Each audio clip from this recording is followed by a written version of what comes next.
Hello views, welcome to success మంత్ర. ఇవాల్టి మన guest actually guest అనే వర్డ్ని నేను గురువుతో రీప్లేస్ చేద్దాం అనుకున్నాను అండి. ఎందుకంటే యాజ్ యూ ఆల్ నో, మన గెస్ట్ చైర్లో కూర్చున్న ప్రతి పర్సన్ లైఫ్ జర్నీ ఒక ఇన్స్పిరేషనల్ స్టోరీ. వాళ్ళ లైఫ్లో ప్రతి ఘట్టం మన ఒక లైఫ్ లెసన్ లాంటిది. సో ఇక మీదట మనకి గెస్ట్లు ఉండరు, ఓన్లీ గురువులు ఉంటారు. సో ఇవాల్టి మన గురువు ఆకెళ్ళ రాఘవేంద్ర. ఈయన గురించి నేను చెప్పాల్సిన అవసరం లేదు. చాలామంది సివిల్ ఆస్పిరెంట్స్కి ఈయన పేరు విన్న వెంటనే ఒక ధైర్యం, ఒక భరోసా వస్తుంది అనమాట. Is IAS trainer, motivational speaker, personality development coach, trainer, author, what not everything అనమాట. లేట్ చేయకుండా మన గెస్ట్ వెల్కమ్ చెప్పేద్దాం. సార్ నమస్తే. సార్ నమస్తే. సార్ ఇవాళ మన గురు ఆకెళ్ళ రాఘవేంద్ర గారు. Thank you. సార్ మన ఇంటర్వ్యూస్ ఈ క్వశ్చన్తో స్టార్ట్ చేద్దామని నేను యాక్చువల్లీ ప్రిపేర్ అయ్యాను.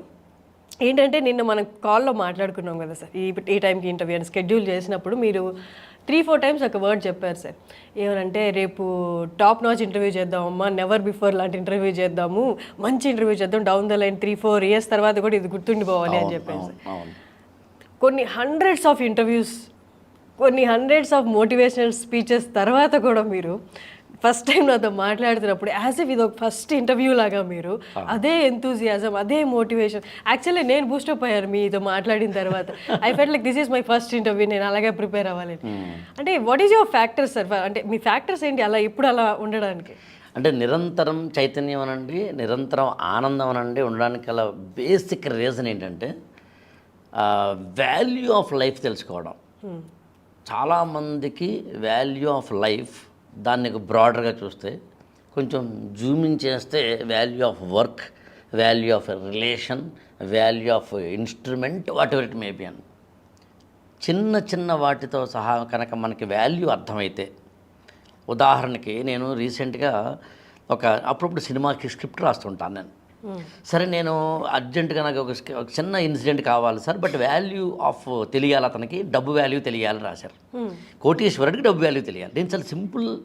అలా తెలిసి హోటల్లో ఉన్నాను నేను, మినర్వాళ్ళు ఎక్కడ ఉన్నాను, నాకు తెలిసి ఒక 3-4 నిమిషాలు రాశాను. ఏంటంటే అతను బాగా కోటీశ్వరుడు, millions of okay.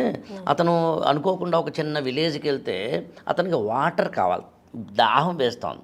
So shop దగ్గరికి వెళ్ళి వాటర్ బాటిల్ అన్నాడు. అవతల వాడు ఏమంటే 20 రూపీస్ సార్ అన్నాడు. సో ఇతని దగ్గర మామూలుగా మనం ఇవాళ కరెన్సీ మెయింటైన్ చేయట్లేదు కాబట్టి గూగుల్ పే చేస్తానంటే అతను గూగుల్ పే లేదు. సార్ నాకు 20 రూపాయలు ఇవ్వండి సార్ అన్నాడు. ఇతని దగ్గర 2000 రూపాయల నోట్ ఉంది. సరే ఈ క్షణానికి దాన్ని రద్దు చేస్తుండొచ్చు, కానీ 2000 రూపాయల నోట్ ఇస్తానంటే అతని దగ్గర చేంజ్ లేదు. ఆమె చేంజ్ లేకపోయినా పర్లేదయ్యా బాబు, 2000 రూపాయలు ఉంచేసుకో, నాకు వాటర్ బాటిల్ ఇయ్యి అన్నాడు. 20 రూపాయల వాటర్ బాటిల్ని 2000కి ఇచ్చేంత అధర్మం నాకు వద్దు సార్, మీరు మాత్రం వాటర్ తీసుకోండి కానీ 20 రూపాయలు ఇవ్వండి సార్ అంటాడు. ఒరే నా దగ్గర డబ్బులు లేవురా, దాహం వేస్తుందిరా, ఇవ్వరా అంటే ఓ పని చేద్దాం, 22,000 రూపాయలకి సరిపడా ఎన్నైతే బాటిల్స్ ఉన్నాయో అన్నీ కొనేస్తానరా అంటాడు. అన్నీ కొనేస్తే ఎలా సార్, నా ఇతర కస్టమర్లకి నేను ఇవ్వాలి కదా సార్ అంటాడు. ఒరే ఏంది నీ బాధ? తన దగ్గర 20 లక్షల కోట్ల విలువైన ఆస్తులున్నా, అంతస్తులున్నా, డబ్బులున్నా, ఏమున్నా జస్ట్ దాహం తీర్చుకోవడానికి గుక్కడు నీళ్లు లేవు. That is value of water. అందుకనే అమ్మ విలువ ఎవరికి తెలుస్తుందంటే అమ్మ లేని వాళ్ళకి తెలుస్తుంది. అన్నం విలువ ఎవరికి తెలుస్తుందంటే అన్నం లేని వాళ్ళకి తెలుస్తుంది. ఇంగ్లీష్లో కొటేషన్ ఉంటుంది, నాకు షూస్ లేవని ఏడుస్తూ ఉన్నాను, ఎంతవరకు అంటే కాళ్ళు లేని వ్యక్తిని చూసినంత వరకు అని. అందుకు నేను ఏమని నమ్ముతానంటే life is very precious thing. జీవితం చాలా అందమైంది, జీవితం చాలా ఆనందకరమైంది, జీవితం చాలా విలువైంది. ఈ క్షణం నేను మీతోటి ఈ ఇంటర్వ్యూ చేస్తున్నప్పుడు ఏమో ఒక్కరైనా, ఏమో కొందరైనా ఒక సూసైడ్ చేసుకోవాలనుకున్నప్పుడు మన మాట మంత్రమైందేమో. ఎవరికైనా ఒక చిన్న డిసప్పాయింట్మెంట్ లైఫ్లో ఉన్నప్పుడు ఒక్కసారిగా వాళ్ళకి ఆనందం వచ్చిందేమో. క్లారిటీ లేకుండా కన్ఫ్యూజన్తో ఎవరైనా ఉంటే పెళ్లి చేసుకోవాలా మానాలనే కన్ఫ్యూజన్ కావచ్చు, పెళ్లి చేసుకున్న తర్వాత అందులోంచి బయట పడాలా మానాలనే ఆలోచన కావచ్చు, ఉన్న జాబ్ వదిలేసి సినిమా ఫీల్డ్లోకి వెళ్ళాలనే ఒక యువకుడు కావచ్చు, లేకపోతే సాఫ్ట్వేర్ జాబ్లోంచి ఇంకో కెరీర్లోకి వెళ్ళాలనే యువతి కావచ్చు. ఆల్ ద కన్ఫ్యూజన్స్ తోటి కూడిన ఒకరికైనా, ఒకరు కూడా ఎందుకు నేనైతే ఏమంటానంటే మనిద్దరిని షూట్ చేస్తున్న కెమెరామెన్లకైనా సరే, వాళ్ళు కూడా అక్కర్లేదు, మీతో మాట్లాడుతుంటే మీకైనా వీళ్ళెవరూ కాదబ్బా, అసలు ఈ ప్రపంచంలో ఒక వ్యక్తి ఉన్నాడు, ఆ వ్యక్తి పేరు ఆకెళ్ళ రాఘవేంద్ర. నిన్నటి వరకు చెప్పిన వాటికన్నా కొత్తగా, నిన్నటి వరకు మాట్లాడిన వాటికన్నా భిన్నంగా, సరికొత్తగా నేను ఆవిష్కృతమైతే జన్మ ధన్యమైనట్టే కదా. అసలు ఈ మొత్తం ఇంటర్వ్యూ ఇస్తున్నది నా కొరకు కదా, నేను ఆనందంగా ఉండడం కొరకు కదా. సో అందుకని నాకు ప్రతి క్షణం I love my life, I love my people, I love my relations, I love my books. ఏ పని చేసినా అందులో లీనమవుతానండి నేనండి. లీనం అవ్వకుండా ఏ పని చేయను. చేయాల్సి వస్తే ఆ పని చేయను, అందులో డౌట్ లేదు. సో ఒకటే మాటలు చెప్పాలంటే అందులో లీనం అవ్వడమే నా ప్యాషన్. ఇష్టమైన పని చేయడం అనే పదం కూడా వాడతాను, అది కూడా వాడను. లీనమై పని చేయడం. ఒకసారి ఇష్టం కాకపోయినా పర్లేదు, ఇష్టం కాకపోయినా చేయాల్సి వస్తే చేయాల్సిందే. అప్పుడు కూడా ఆనందంగానే చేద్దాం. That is my philosophy. Sir మీరు ఇందాక చెప్పినట్టు అన్నీ ఎంజాయ్ చేస్తాను అని ప్రాక్టికల్గా పొద్దున్న లేస్తే చూస్తే, పొద్దున్న లేచిన వెంటనే పాల ప్యాకెట్ అనుకున్న టైంకి రాలేదు, అక్కడ ఒక దెబ్బ, వచ్చే దారిలో పెట్రోల్ అయిపోయి బండి అయిపోయింది, అదొక దెబ్బ, పెట్రోల్ షాప్కి వెళ్తే అక్కడ వాడు ఇందాక మీరు చెప్పినట్టే గూగుల్ పే లేదు, క్యాష్ కట్ అంటాడు. అట్లా ఇన్ని దెబ్బలు తగులుతుంటాయి కదా చిన్న చిన్న వాటికి. అంటే ఆఫీస్ దాకా వచ్చేసరికి ఇంక మూడంతా ఖరాబ్, టోటల్ మైనస్లో ఉంటుంది వాడు మూడంతా, ఎనర్జీ లెవెల్స్ అంతా. అట్లా చిన్న చిన్న వాటికి దెబ్బ తినిపోతూ ఉంటారు కదా సార్. ఇవన్నీ ప్రాసెస్లో మీరు అన్నట్టు ఆ energy levels, happy levels maintain చేయడం బిగ్గెస్ట్ టాస్క్ ఇప్పుడున్న రోజుల్లో. దానికి కారణం ఏంటి చెప్పమంటారా? తమ జీవితాన్ని తాము ప్రేమించకపోవడం. ఇంకోలా చెప్తాను మీకు, తమ జీవితం యొక్క వాల్యూని అర్థం చేసుకోకపోవడం. చాలా సింపుల్గా చెప్తాను. మన చేతిలో ఉన్న సెల్ ఫోన్ని 20,000 రూపాయలు అనుకుందాం. 20,000 రూపాయల సెల్ ఫోన్ నాకు తెలిసి మనం చాలా జాగ్రత్తగా చూస్తాం, మాటికి చెక్ చేసుకుంటాం. ఉంది ఛార్జ్ ఎంత ఉంది, 30% ఉందా, ఛార్జ్ పెడదాం. దానికి ఏదో చిన్న స్క్రీన్ గార్డ్ వేస్తాం, ఇంకోటి ఏదో వేస్తాం, దానికి అందంగా డెకరేట్ చేసుకుంటాం. ఏ కారణం చేతనైనా చిన్నగా మరక పడితే తుడుచుకుంటాం, పాస్వర్డ్ పెడతాం. అబ్బో దాన్ని ఒక పెళ్లి కూతురులో చూస్తాం. నేనేమంటానంటే 20,000 రూపాయల సెల్ ఫోన్ని నువ్వంత కేర్గా చూసుకుంటుంటే ఎంత అదృష్టం లాంటి పదాలు కూడా వాడినాం. ఎంత valuable gift is being given to you life. నీకు లైఫ్ అనేది అత్యద్భుతమైన విలువైన ఒక ఆస్తి నీకు గిఫ్ట్గా వస్తే మరి దాన్ని ఎంత కేర్ఫుల్గా చూసుకోవాలి. సరే, పొద్దున్నుంచి రాత్రి వరకు డిసప్పాయింట్మెంట్స్ ఉంటాయి. డిసప్పాయింట్మెంట్స్ 2 రకాలు ఉంటాయండి. ఒకటేమో చెయ్యక తప్పని వాటి వల్ల వచ్చే డిసప్పాయింట్మెంట్స్, అంటే చేయక తప్పదు కొన్ని పనులు. మనకి తెలుగులో, ఇంగ్లీష్లో ఒక కొటేషన్ ఉంది కానీ దాన్ని మార్చి చెప్తాను, బాగుండదు కాబట్టి ఓపెన్గా. If murder is inevitable enjoy it అన్నారు. రూమ్లోకి వచ్చి ఎవడైనా కత్తి పట్టుకుని నేను పొడుస్తాను రాబాయి అంటే గ్యారంటీ మొత్తం తలుపులేస్తారు, ఆడు పొడిచి తీరుతాడు అనుకున్నప్పుడు బెస్ట్ ఏంటంటే ఎలాగూ పోతున్నాం కాబట్టి అన్నదా కూర్చో, పల్లీలు తెప్పిస్తాను, తిందాం హాయిగా, ఈ కత్తింటి బలి వేసావు, దానికి డెకరేట్ చేయి కావాలంటే ఇక్కడ కాదు ఓపెన్ చేయి, ఇక్కడ పొడు అని వాడితో ఎంజాయ్ చేయడం బెస్ట్ అంటాను. ఎలాగో పొడి చేస్తున్నాడు కదా. అలా ఉదయం నుంచి రాత్రి వరకు పొడి చేయ కార్యక్రమాలు ఉంటే ఏడుస్తూ కూర్చుంటానంటే. నేను సరే అమృత్సర్ వెళ్ళాను. ఆ హోటల్ వాడికి నాకు ఏదో రూమ్ విషయంలో చిన్న మనీ విషయంలో క్లాష్ వచ్చింది. మార్నింగ్ 8 o'clock సెటిల్ చేయాలి. వాడు అత్యద్భుతమైన మాట అన్నాడు నాతోటి. ఏమన్నాడు చెప్పమంటారా? సరే మార్నింగ్ అది హిందీలో అన్నాడు వాడు. మార్నింగ్ నా మూడు మీ మూడు ఖరాబ్ చేసుకోవడం ఎందుకు, ఎక్కడో ఒకటి రాజీకి వద్దాం అన్నాడు. ఎంత అత్యద్భుతమైన మాట చూడండి. ఎక్కడో ఒకటి కాంప్రమైజ్ అవుదాం. ఇక్కడ నుంచి విజయవాడ నేను బస్సులో వెళ్తుంటే పక్కోడితోటి గొడవ పడుతుంటే మ్యాక్సిమం ఏం చేస్తాం, సర్దుబాటు చేసుకుంటాం. ఆఫ్టర్ ఆల్ 3 గంటల ప్రయాణానికే సర్దుబాటు చేసుకుంటున్నప్పుడు జీవితం అంతా సర్దుబాటు చేసుకోవడం మొదలుపెట్టు, దాన్నే తిరగేద్దాం. మనవాడు మహా తెలివైన వాళ్ళు అండి. సర్దుబాటు చేసుకుంటే జీవితంలో ఎదగలేం కదా అని మాటలు చెప్తారు. దాన్ని కౌంటర్ ఇస్తాను చూడండి. నేనేమంటానంటే సర్దుబాటు అనే పదం వద్దు. ఎప్పుడూ కూడా లైఫ్లో మనం తప్పు చేస్తే సారీ చెప్దాం, ఎదుటి వ్యక్తి తప్పు చేస్తే రియలైజ్ అయ్యేలా చేద్దాం అంటాను. నేను రోడ్డు మీద పోతున్నప్పుడు ఎవడన్నా అడ్డం పడి ఏంది అని అనుకో, నేను అడిగే మొదటి ప్రశ్న ఏంటంటే నవ్వుతాను ముందు, తర్వాత నువ్వు ఎప్పుడు తప్పు చేయలేదా అంటాను. కానీ నువ్వు కూడా తప్పు చేసి ఉంటావు, నేను కూడా తప్పు చేసి ఉంటాను, సర్దుకుంటూ వెళ్ళిపోదాం. అనవసర అహంకారాలు అక్కర్లేదు, ఓవర్ యాక్షన్లు అక్కర్లేదు, నేను పెద్ద తోపుని అనుకోకర్లేదు. ఎప్పుడైతే అహంకారం అనేది నీ దగ్గర ఉందో అది కత్తి లాంటిది, వరలో పెట్టినా ఎప్పటికైనా నీ ఒడిలోకి మాత్రం దిగుతుంది. అందు నేనేమంటానంటే వేరెవర్ అండ్ వెనెవర్ నువ్వు కొన్ని ప్రిన్సిపల్స్ని పెట్టేసుకుంటే నాకు తెలిసి లైఫ్లో డిసప్పాయింట్మెంట్స్ ఉండవు. ఇందని చెప్పింది ఏమో చెయ్యక తప్పని వాటిలో కొన్నిటిని అవాయిడబుల్ డిసప్పాయింట్మెంట్స్ ఉంటాయి. అవాయిడబుల్ డిసప్పాయింట్మెంట్స్ అంటే ఫ్రెండ్ 12 వస్తాడు, రాలేదు.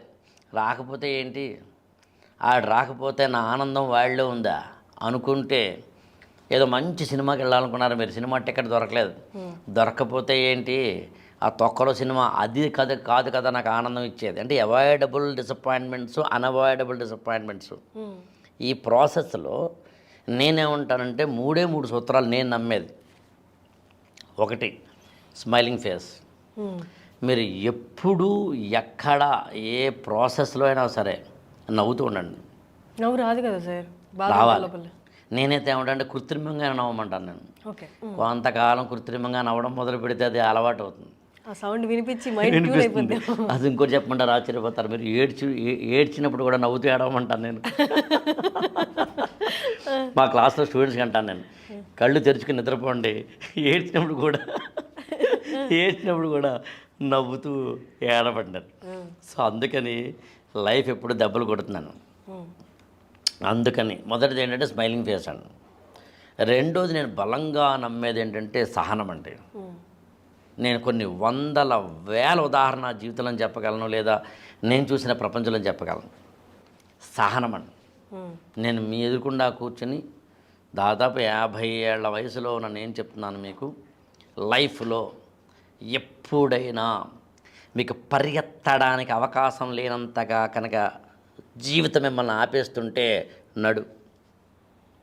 నడవడాన్ని కూడా లేకుండా అంతలా ఆపేస్తుంటే నిలబడ్డాన్ని కూడా లేనంతగా లైఫ్ మిమ్మల్ని ప్రతిబంధకాలు పెట్టేస్తుంటే, కొట్టేస్తుంటే కూర్చోనివ్వకుండా చేస్తుంటే పడుకో, ఏదైనా బతుకు. జీవితంలో సహనం చాలా ఇంపార్టెంట్ అండి. పెద్ద తుఫాను వచ్చినప్పుడు మర్రి చెట్టు నిలబడుతుంది, కానీ తుఫాను గాలికి పడిపోతుంది. మొక్క లేదా గడ్డి మొక్క ఇలా వంగుతుంది, అది వెళ్ళిన తర్వాత అందుకని ఎప్పుడు సహనం అండి నేను బలంగా నమ్మేది. బహుశా నాకు తెలిసి నా ఇన్నేళ్ల లైఫ్లో మీకు ఇంకోటి కూడా రహస్యం చెప్పాలి. కొంతమంది ఐఫోన్ లాగా పుట్టుకతోటే మంచి బ్రాండెడ్గా పడతారని, కొంతమంది లోకల్ మేడ్ లాగా మామూలుగా పడతారని. ఆల్రెడీ నీ కోపం లేని వ్యక్తివి అనుకుందాం, బై నేచర్. ఆల్రెడీ నీ సహనం ఉన్న వ్యక్తివి అనుకుందాం, ఆల్రెడీ ఎమోషన్లెస్ వ్యక్తివి అనుకుందాం. అప్పుడు గొడవ లేదండి. You are happy, you are safe. ఎందుకంటే నీకు ఎమోషన్స్ లేవు. బై బర్త్ నేను మాట్లాడుతున్నానండి, బై నేచర్. అలా కాకుండా బై నేచర్ కోపం ఉండి, బై నేచర్ ప్రెజుడిస్ ఉండి, బై నేచర్ ఎమోషన్స్ ఉండి, బై నేచర్ భయము పిరికితనము ఉండి, బై నేచర్ ఇలాంటి అవలక్షణాలన్నీ ఇప్పుడు మాట్లాడడం ఉండి క్రమంగా తన జీవితంలో వాటన్నిటినీ వదులుకోగలిగి, అంటే మనం పరిగెడదాం అనుకుంటే వెనకాల నుంచి అన్ని తాళ్ళు కట్టేశారు అనుకుందాం, కట్టబడిన తాళ్ళ ముళ్ళు విప్పుకుంటూ పరిగెత్తడం అంటూ ఒకటి చేస్తే వాడికి 2 ఉంటాయి బ్యూటిఫుల్గా. ఒకటి, జీవితంలో తాళ్ళు ముళ్ళు ఉంటాయని తెలుస్తుంది, అందులో అది ఉన్నవాడిని అర్థం చేసుకోగలుగుతాడండి. 2, వాడు విప్పుకున్నాడు కదా, ఎలా విప్పుకోవాలో చెప్పగలుగుతాడండి. నాకు తెలిసి భూప్రపంచంలో ఈ టైప్ ఆఫ్ 2 పడ్డం వాడే లేవడం వాడే జరిగింది నాకు తెలిసి. నేను ఒక్కడేనేమో అనుకుంటున్నాను నా ప్రపంచంలో. నాకు ఒకప్పుడు విపరీతమైన కోపం, ఇవాళ లేదండి. ఒకప్పుడు విపరీతమైన అసూయ, ఇవాళ లేదండి. ఒకప్పుడు విపరీతమైన భయం, పిరికితనం, ఇవాళ లేదండి. Thanks to my life. అంటే ప్రతిసారి ఏం చేసింది, ఒక జల్లకాయ పీకిందనమాట.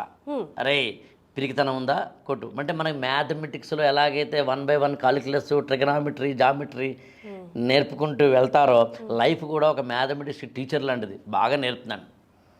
అప్పుడు నువ్వు పిరికితనం ఎలా పోయిందంటే ఏం చెప్తారు? పిరికితనం ఎలా పోయింది అన్నప్పుడు ఏంటంటే, బై నేచర్ నేను పిరికివాడిని.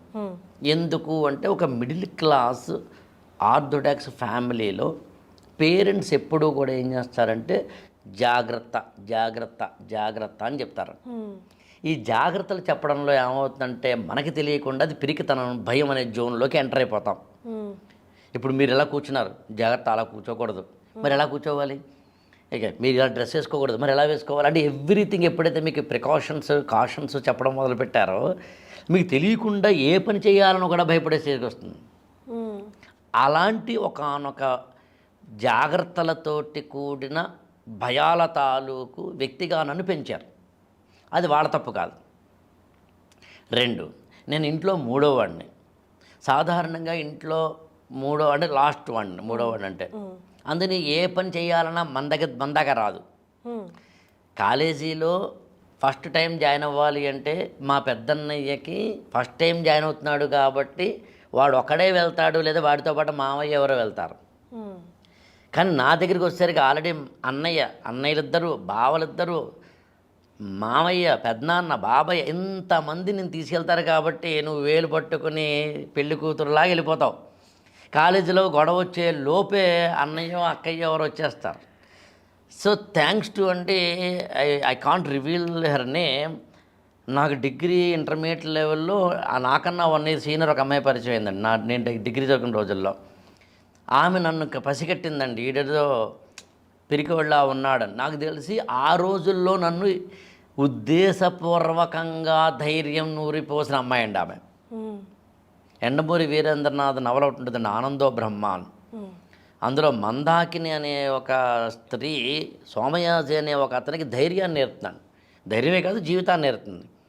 సో ఆ రోజుల్లో నాకు నెమ్మదిగా ధైర్యం నూరిపోవడం జరిగింది.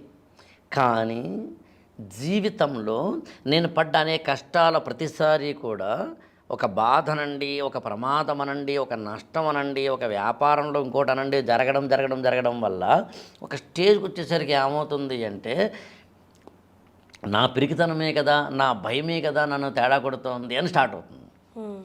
అక్కడి నుంచి రియలైజేషన్ మొదలుపెట్టి ఎప్పుడూ కూడా ఫ్యాక్ట్ మీకు అర్థమైతే, అంటే వాస్తవం మీకు అర్థమైతే పిరికితనంలోంచి బయటపడవచ్చు. సిగ్మండ్ ఫ్రాయిడ్ చెప్తాడు ఆ విషయాన్ని. ఉదాహరణకి మీకు చీకటి అంటే భయం అనుకుందాం. చీకటి అంటే భయం అయితే మీరు ఏం చేయాలి అంటే ఒకసారి చీకటి గదిలోకి వెళ్ళి వచ్చామన్నారండి.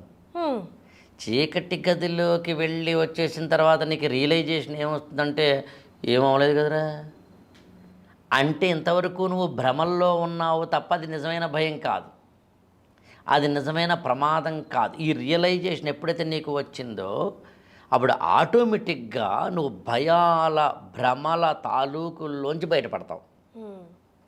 ఇది ప్రాసెస్ని నా మీద నేను ప్రయోగాలు చేశాను. నాకు ఏ పని చేస్తే పిరికితనం, ఉదాహరణకి నేను ఏదో ఒక వ్యాపారం పెట్టాలనుకున్నాను, నాకు ఎక్కడో మనసు భయం వేస్తుంది, పిరికితనం వద్దురా బాబా అనిపిస్తుంది అనుకోండి. వాట్ ఐ డూ, మీరు ఆశ్చర్యపోతారండి. నేను ఏం చేస్తానంటే ఒక 5 లక్షలు ఎంతో పెట్టి ఆ వ్యాపారం పెడతాను, పోయినా పర్లేదండి. నాకు 5 లక్షలు పోయినా పర్లేదు, కానీ నాలోంచి భయం పోవాలి, నాలోంచి పిరికితనం పోవాలి. జాగ్రత్త వేరు, పిరికితనం వేరు. రాత్రి ఉదాహరణ చెప్తాను, రాత్రిపూట నాకు కనుక ప్రయాణం చేయడానికి భయం అనుకుందంటే నాకని కాదు, ఓ రోజు చెయ్యి దిగు. నీకు మాట్లాడడం వేదిక మీద భయం అనుకుందాం, మైక్ పట్టుకో ఏదోటి మాట్లాడు. కెమెరా ముందు మాట్లాడడం భయం అనుకుందాం, దిగు కెమెరా ముందు మాట్లాడు. అంటే నీకు ఏ పిరికితనమో గుర్తించి దాన్ని అచీవ్ చేయడానికి నీ అంతట నువ్వే సాధన చెయ్యాలి. అందులో ఆ సాధన చేస్తే రిజల్ట్ వస్తుందని నమ్మే వ్యక్తిని నేను. ఎందుకంటే నేను అనుభవిస్తున్నాను కాబట్టి. నేను నాట్ ఓన్లీ దట్ అండి, మీరు అసలు ఇది అది లేదు, మీరు మానవుడు తాను అనుకున్నది ఏదైనా సాధించవచ్చు. అందుకని పిరికితనం అనేది ఏదైతే ఉందో, పిరికితనం కావచ్చు what ever it may be, నేను అందుకని నాకు ముళ్ళు ఎక్కడున్నాయో తెలుసును, విప్పుకోవడం ఎలాగో తెలుసును. కాబట్టి ఇందాక మీరు యాదృచ్ఛికంగా అన్న నిజమైన గురువు ఎవరు అంటే తాను అనుభవించి ఎదుటి వ్యక్తికి చెప్పగలిగిన వాడు. అప్పుడు బాగా చెప్పగలుగుతాడు. నేను ఐఏఎస్ విషయంలో కూడా జరిగింది అదే. నేను ఐఏఎస్ ప్రిపేర్ అయ్యాను, 5 ఏళ్ల పాటు కోచింగ్ తీసుకున్నాను, ఐఏఎస్ ఇంటర్వ్యూకి వెళ్ళాను, 12 మార్కులు నాకు ఐఏఎస్ పోయింది. సో నాకు ఐఏఎస్ ప్రిపేర్ అయ్యాను కాబట్టి సబ్జెక్టుల మీద కమాండ్ ఉంది. ఐఏఎస్ తెలుగు లిటరేచర్లో నాకు 392 మార్క్స్ వచ్చినాయి కాబట్టి నా రికార్డు అప్పుడు ఇప్పుడు ఎవరు ఇంకా బద్దలు కొట్టలేదు కాబట్టి నాకు కమాండ్ ఉంది. నాకు ఫస్ట్ టైం తెలుగు లిటరేచర్లో 312 ఎన్నో వస్తే, తర్వాత ఏమో 362 ఎంత వస్తే, తర్వాత 392 ఎలా డెవలప్ అవ్వాలో తెలిసింది. అంటే ఒక విధంగా చెప్పాలి అంటే ఆ తర్వాత ఎప్పటి వరకు కూడా నేను కనీసం ఎవ్రీడే పుస్తకం చదువుతాను. ఎవ్రీ వీక్ కొత్త పుస్తకం చదువుతాను, కొత్త నాలెడ్జ్ నేర్చుకుంటాను, ఎవ్రీథింగ్ తెలుసుకోకుండా ఉండను. సో ఇదంతా నాకు ఐఏఎస్ ప్రిపరేషన్లో వచ్చింది. సో అందుకని నాకు ఐఏఎస్ ప్రిపేర్ అవుతున్న వాళ్ళు ఎక్కడ డీవియేట్ అవుతారో కూడా తెలుస్తుంది, ఎక్కడ అనారోగ్యం పాలవుతారో కూడా తెలుస్తుంది. అందులో నేను అనారోగ్యాలు పాలవ్వకుండా ఉన్నాను కూడా అప్పుడప్పుడు క్లాసులో లెక్చర్లు ఇస్తుంటాను. అరే కాస్త యోగా చేయరా, కాస్త మార్నింగ్ పూట మంచి వాకింగ్ చేయి, జంక్ ఫుడ్ మానే, అమ్మాయిలతో తిరగడం మానే, అబ్బాయిలతో తిరగడం మానే. ఎందుకు చెడు స్నేహాలు? దానివల్ల ఉపయోగం లేదు. నువ్వు ఐఏఎస్ అవ్వడం కోసం హైదరాబాద్ వచ్చినప్పుడు అమ్మాయితో అబ్బాయితో స్నేహం చేస్తే స్నేహం మిలుగుతుంది, ఐఏఎస్ ఆవిరైపోతుంది. నువ్వు ఐఏఎస్ అయితే వీళ్ళందరూ నీకు ఆటోగ్రాఫ్ కోసం వస్తారు. చిన్న తేడా లేదా? గుంపుల్లో గోవింద ఇలా ఉంటావా, గుంపుకే గోవింద ఇలా ఉంటావా తెలుసుకో. Simple logic. సార్ మీరు ఈ ఆన్సర్ స్టార్టింగే మీరు ఎమోషన్ వర్డ్ యూస్ చేశారు కదా sir. But most of the ఇంటర్వ్యూస్లో మీరు ఎమోషన్స్ ఉండకూడదని చెప్పారు. బట్ ఒక ఐఏఎస్ లేదా సివిల్స్ ఆస్పిరెంట్ మనం తీసుకుంటే నేను ఇప్పటివరకు ఇంటర్వ్యూ చేసిన వాళ్ళలో కూడా వాళ్ళు చెప్పింది ఏంటంటే, మా ఇంట్లో మా పరిస్థితులు అలా ఉండేవి, మాకు అవి ఉండకూడదని తెలుసు, ఎలా ఉండాలో మా ఫ్యామిలీ తెలుసు కాబట్టి ఇదే మెయిన్ మార్గం అనుకొని వచ్చాను. అలా అనుకొని రావడం అనేది ఒక ఎమోషనే కదా సార్. వాళ్ళ ఫ్యామిలీ మీద ప్రేమ అని చెప్పొచ్చు, ఆ కష్టాల మీద వ్యతిరేకం అని చెప్పొచ్చు. ఆ ఇమోషన్తో స్టార్ట్ అయిన వాళ్ళు ఇక్కడికి వచ్చి ఆ ఇమోషన్నే డ్రైవింగ్ ఫోర్స్లో పెట్టుకొని టోటల్ జర్నీ కంప్లీట్ చేసి ఫర్ ఎగ్జాంపుల్ ఐఏఎస్ దాకా రీచ్ అయ్యాడు అనుకోండి. బట్ ఇదంతా ఒక ఇమోషనే కదా సార్. బస్ అసలు ఇమోషన్సే ఉండకూడదు అంటారు కదా మీరు. యాక్చువల్గానండి అది ఎమోషన్ కాదు, అది ఓకే సెన్సిటివిటీ. సెన్సిటివిటీ కూడా కాదన్న, ఇంకా చెప్పాలంటే హ్యూమన్ కన్సర్న్. ఓకే. రోడ్డు మీద ఎవరికైనా బాధ కలుగుతుంటే మనం దానికి ఏదైనా ఒక హెల్ప్ చేయాలి అనుకోవడం అనేది హ్యూమన్ కన్సర్న్ సంబంధించిందండి. హ్యూమన్ కన్సర్న్ అంటే మీకు చాలా సింపుల్ చెప్పాలి అంటే, ఎదుటి వ్యక్తి యొక్క బాధనే పెద్ద పదం కూడా, ఎదుటి వ్యక్తిని అర్థం చేసుకోవడం అండి. నేను మీ ఇంటికి వచ్చాను, మధ్యాహ్నం 2 గంటలకు వచ్చాను, మే నెల, ఎండలు మండిపోతున్నాయి, మీ అక్కయ్యో తమ్ముడో ఎవరో తలుపు తీశారు. వాళ్ళు ఏమీ అడగలేదు, ముందు మంచిలు కావాలా అన్నది హ్యూమన్ కన్సర్న్. ఓకే. ఎందుకంటే అక్కడెక్కడైతే అది మీరు ఆశ్చర్యపోతున్నా, నా ఆఫీస్కి నా ఇంటికి వచ్చిన ఎవరికైనా కానీ నా స్టాఫ్కి చెప్పే మొట్టమొదటి మాట ఏంటంటే మంచి నీళ్ళు ఇవ్వండి. మినిమం అది. సరే కాఫీ టీలు ఇవ్వలేకపోవచ్చు, ఇవ్వాల్సిన అవసరం లేకపోతే that is different story. Human concern. Road మీద వెళ్ళిపోతున్నాం మనం, అక్కడి నుంచి ఎవరో ఇంకొకళ్ళు వెళ్ళాలి, మనం వెళ్ళాలా వాళ్ళు వెళ్ళాలనే చిన్న క్లాష్ వచ్చింది అనుకుందాం, మనం ఆగడమే హ్యూమన్ కన్సర్న్. వాడు వెళ్ళని ముందు వాడికేమో ఏ కారణం చేతనైనా అర్జెంట్ పని ఉందేమో మనకే తెలియదు కదా, హ్యూమన్ కన్సర్న్. ఎదుటి వ్యక్తి యొక్క ఆ అవసరాన్ని, ఆవేదనని, బాధని, కష్టాన్ని, స్థితిగతుల్ని అర్థం చేసుకోవడం హ్యూమన్ కన్సర్న్ అండి. ఈ హ్యూమన్ కన్సర్న్ కనుక నువ్వు కొంచెం లగేజ్ పెంచుకుంటే సెన్సిటివిటీ. ఆ లగేజ్ పెంచుకోవడం అంటే అర్థం ఏంటంటే, నువ్వు అనవసరంగా దాంతో ఉండిపోవడం, ఆలోచిస్తూ ఉండిపోవడం. ఉదాహరణకి రోడ్డు మీద మనం వెళ్తుంటే, అంబులెన్స్ వెళ్తుంటే పక్క దారి ఇవ్వడం హ్యూమన్ కన్సర్న్. ఆ అంబులెన్స్లో ఎవరున్నారో పాపం వాడు చచ్చిపోతారేమో అనుకోవడం లగేజ్ పెంచుకోవడం. సో అందుకని human concern is different from sensitivity, luggage పెంచుకోవడం. ఇంకొంచెం క్లారిటీగా చెప్పాలి అంటే, అమ్మకి షుగర్ లెవెల్ విపరీతంగా పెరిగిపోతే వెంటనే ఇన్సులిన్ ఇంకోటో ఇవ్వాలి అని ఆలోచించడమేమో హ్యూమన్ కన్సర్న్. అమ్మో అమ్మకి ఏమైపోతుందో, అమ్మకి ఇది అయిపోతుందేమో అని నువ్వు కూడా బాధపడి టెన్షన్ పెంచుకుని ఆ షుగర్ ఆవిడకే కాకుండా బోనస్గా నీకు కూడా తెచ్చుకుంటే అది సెన్సిటివిటీ. ఇది ఇంకా పెరిగి లగేజ్ నీ నెత్తి మీద నీ ఒంట్లోనే కాకుండా ఇంట్లో కూడా తెచ్చుకునేంతలా పెంచుకుంటే అది ఒక్క మాట చెప్పాలంటే ఎమోషన్. ఎమోషన్ అంటే అర్థం ఏంటంటే, మీరు ప్రేమ లాంటివి చెప్పండి, ద్వేషం లాంటివి చెప్పండి, బాధ లాంటివి చెప్పండి, ఆనందం లాంటివి చెప్పండి, ఏవైనా సరే అతి సర్వత్ర వర్జయేతలాగా any positive emotion or negative emotion నిన్ను ఎప్పుడు కొంగదీస్తున్నాను. ఎన్ని ఉదాహరణలు కావాలో చెబుతాను. ఉదాహరణకి ఒక అమ్మాయి చదువుకుంటోంది, ఆమె ఏదో నీట్ ఎగ్జామినేషన్ ఇంకొకటో రాస్తోంది. 12ంటికి ఫ్రెండ్ వస్తా అన్నాడు, సరే బాయ్ ఫ్రెండ్ కూడా అనుకుందాం, నష్టమే ఉంది. 12ంటికి వస్తా అన్నాడు కదా అని చెప్పి ఈమె చాలా అందంగా తయారైంది. రాక వస్తున్నాడు, వస్తాడు నా రాజు ఈరోజు సాంగ్ కూడా వేసుకుంది. ఇతను 12ంటికి మెసేజ్ పెట్టాడు, ఐఎమ్ నాట్ కమింగ్ లేదా నాట్ ఏబుల్ టు కమింగ్ అని. 3 కాస్త పాయే. అలా పాయ అయితే కనుక ఇప్పుడు ఆమెకి అతని మీద తిట్టుకోవడము, అతని మీద అనుమానం పడ్డము, అతని మీద ద్వేషం పెంచుకోవడము, ఇన్నిటితో పాటు ఆ యాసిడ్ని తన యొక్క గుండెల్లో కూడా వేసుకుని తాను కూడా బాధపడుతూ ఉండడము, ఏడుస్తూ ఉండడము, నా బతికింతే అంటూ ఉండడము, చిన్నప్పుడు మా నాన్న ఇంతే, మా అన్నయ్య ఇంతే, ఈయన ఇంతే, వాడు ఇంతే, అసలు ఎప్పుడూ నా బతికింతే అని చెప్పి సెల్ఫ్ పిటీ జోన్లోకి వెళ్ళిపోయి నీ బతుకు బస్ స్టాండ్ అయిపోయినట్టుగా లగేజ్ మీద వేసేసుకుని 12ంటికి వాడు ఆగా ఎక్కడ ఉండుంటాడు, నువ్వు మాత్రం 3, 4, 5 వరకు కూడా ఇంకా ఏడుస్తూ కూర్చుని ఇందులోంచి బయటపడడం కోసం కృత్రిమైన ఆనందం కోసం ఫేస్బుక్లో ఇంకో ఫ్రెండ్ని వెతుక్కోవడం కన్నా 12ంటికి రాకపోతే ఆల్ ద బెస్ట్ అని ఆ కంపార్ట్మెంట్ని క్లోజ్ చేసి కొత్త కంపార్ట్మెంట్ని ఓపెన్ చేయగలిగితే నా దృష్టిలో ఎవడికి లాభం, నీకే లాభం. ఎమోషన్స్ అని ఏడుతూ కూర్చుంటే నీకే నష్టం. నేను అందులో ఏమంటానంటే ఎవరికి టీచింగ్లు అక్కర్లేదని నేను ఇవ్వను కూడా. పైగా ఇది నీ life, make it or break it, that's all అంతే. You are the hero, you can create or destroy అంటాడు స్వామి వివేకానంద. నీ లైఫ్ అయ్యా ఇది, నీకు నష్టం. ఎమోషన్స్ అంటే దేనికి ఎమోషన్స్? మీరు ఆ రోజున అసలు వస్తానా, రాలేదండి, రాకపోతే దానికి బాధపడుతూ కూర్చుంటావా? వస్తే వస్తాడు, పోతే పోతాడు. అసలు మీరు అన్ని లాజికల్గా ఆలోచించండి. దీనివల్లే కదా యాసిడ్లు పోసేయడాలు, మర్డర్లు చేసేయడాలు. ఇదే మూలం కదా.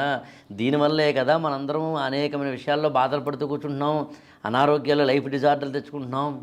ఈ ఎమోషన్స్ వల్లే కదా. అది భయం అనండి, బాధనండి, ఏడుపనండి, లేకపోతే ప్రేమనండి, ద్వేషం అనండి, ఏదైనా.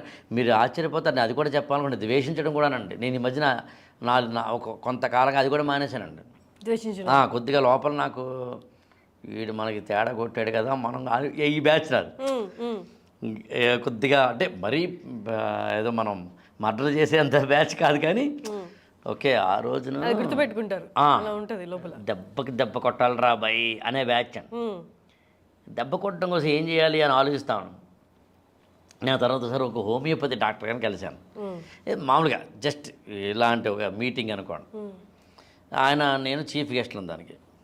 అది అయిపోయిన తర్వాత ఈ was very curious about my speech. అంతకుముందు నేను ఎవరు తెలియదు ఆయనకి. నా స్పీచ్ అయిన తర్వాత నేను మీతో ఒక గంట సేపు మాట్లాడాలనుకుంటున్నాను సార్ అన్నాడు ఆయన. దాని దేవుని సార్ అన్న. ఆయన కూడా ఏమీ మరీ ఏజ్ ఏం లేదు, 40లో ఉన్నాడు అంతే. అతను నన్ను కూర్చోబెట్టి ఇద్దరం కూర్చొని మాట్లాడుకుంటూ కొన్ని విషయాలు చెప్పాడు అతను. అది ఎంత ఆనందం వేస్తున్నాడు నాకు. ఆ చెప్పిన వాటిలో చాలా చాలా మాటలు ఉన్నాయి అదే.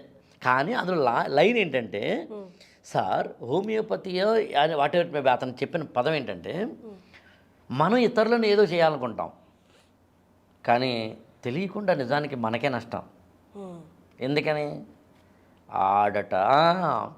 అందునే ఇంగ్లీష్లో కొటేషన్ ఉంటుంది, నువ్వు ద్వేషం అనేది యాసిడ్ లాంటిది.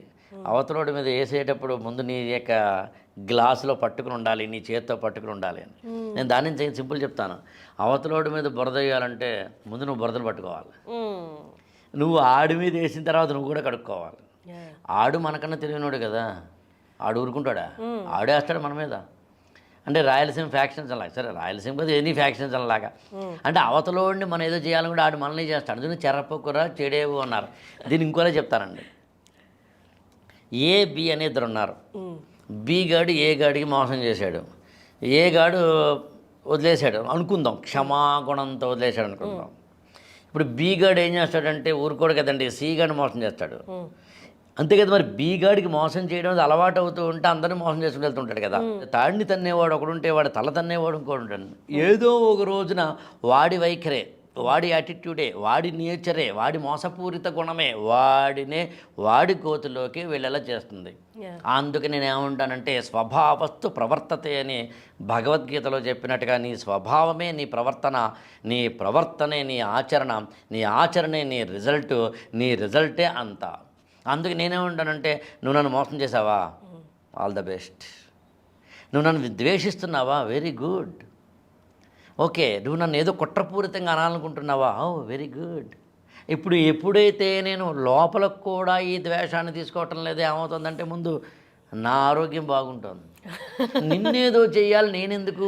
నేను అందుకు ఇంకోలే ఉంటానంటే, అసలు మనల్ని తప్పుదోవ పట్టించడానికి, మన సర్వనాశనం చేయడానికి పక్కోడికి ఎందుకు అవకాశం ఇస్తాం? మనకి మనం వేసుకుంటాం కదా.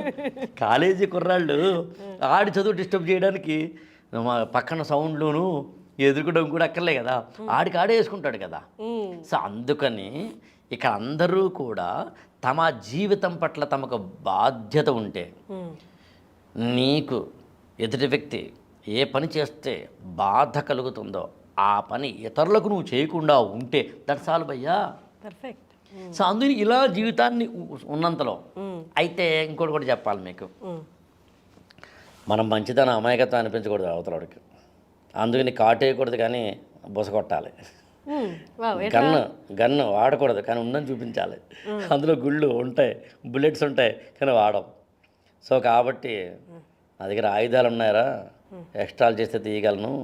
ఆయుధం తీయట్లేదంటే అర్థం అమాయకుడిని కాదు, మంచితనం. ఆయుధం తీయట్లేదంటే అర్థం పిచ్చుక మీద బ్రహ్మాస్త్రం వేయక్కర్లేదు కాబట్టి.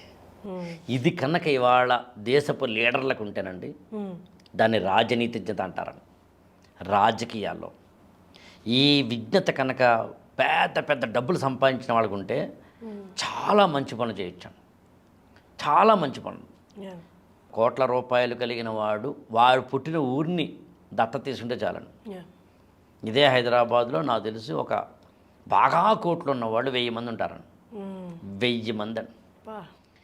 బాగా కోట్లు నేను మాట్లాడేది అంటే 100 కోట్లు అలా ఇంకా ఎక్కువ మంది ఉంటారు, మినిమం 1000 మాట్లాడేది. వాళ్ళందరూ వాళ్ళ ఊర్లని, ఆ ఊర్లో లైబ్రరీ పెట్టి, ఊర్లలో రోడ్లు పెట్టి, ఊర్లలో ఒక చిన్న ఏదో అంటారు చూడండి పిహెచ్సి అంటే పబ్లిక్ హెల్త్ సెంటర్ లాంటిది పెట్టి, గవర్నమెంట్ చేస్తే చేయొచ్చబ్బా, నువ్వు చెయ్యి. ఒక అంబులెన్స్ పెట్టు, ఒక మంచి శ్మశానాన్ని కట్టు, ఎంత బాగుంది. నువ్వు నువ్వు ఎంత చేస్తున్నావు, నీ యొక్క మొత్తం టోటల్ ఖర్చు ఎంత ఉంటుంది అంటే అదంతా చేయడానికి 2 కోట్లు అనుకుందాం. నీకు ఆల్రెడీ 200 కోట్లు ఉన్నాయి కదా, 200 కోట్లు లెక్కే కాదు. పైగా 2 కోట్లు నువ్వు మొత్తం అంటే ఇది కూడా చెప్పాలి. నేను బర్త్డే జరుపుకోను, జూన్ 1 నా బర్త్డే అండి, నేను జరుపుకోను. మా ఆవిడ బర్త్డే కూడా జరపను, పెళ్లి రోజు కూడా జరుపుకోం. ఓన్లీ పిల్లల బర్త్డేలు మాత్రం, అది కూడా కేక్ కట్ చేయడం. అది కూడా మా అమ్మాయి ఆల్రెడీ ఆమె డిగ్రీ అలా ఉంది కాబట్టి ఆమె కూడా అక్కర్లేదు నాన్న అంటుంది. మా అబ్బాయి కొంచెం ఇంకా బుజ్జోడాడు 7వ తరగతి చదువుతున్నాడు కాబట్టి ఆడు కొద్దిగా ఇంకా ఉంటాయి కాబట్టి తప్ప ఫంక్షన్స్ చేయను, ఇంటి గృహప్రవేశాలు లాంటివి చేయను, ఏ ఫంక్షన్స్ చేయను. ఇప్పుడు ఏమైందో చూడండి, నేను మా మిస్సెస్తో ఏం చెప్తానంటే, మొత్తం ఈ డబ్బులన్నీ ఎంత సేవ్ చేసామో సార్ చూడు, ఈ సేవ్ చేసిన డబ్బులతోటి ఒక అనాథాశ్రమం వెళ్దాం.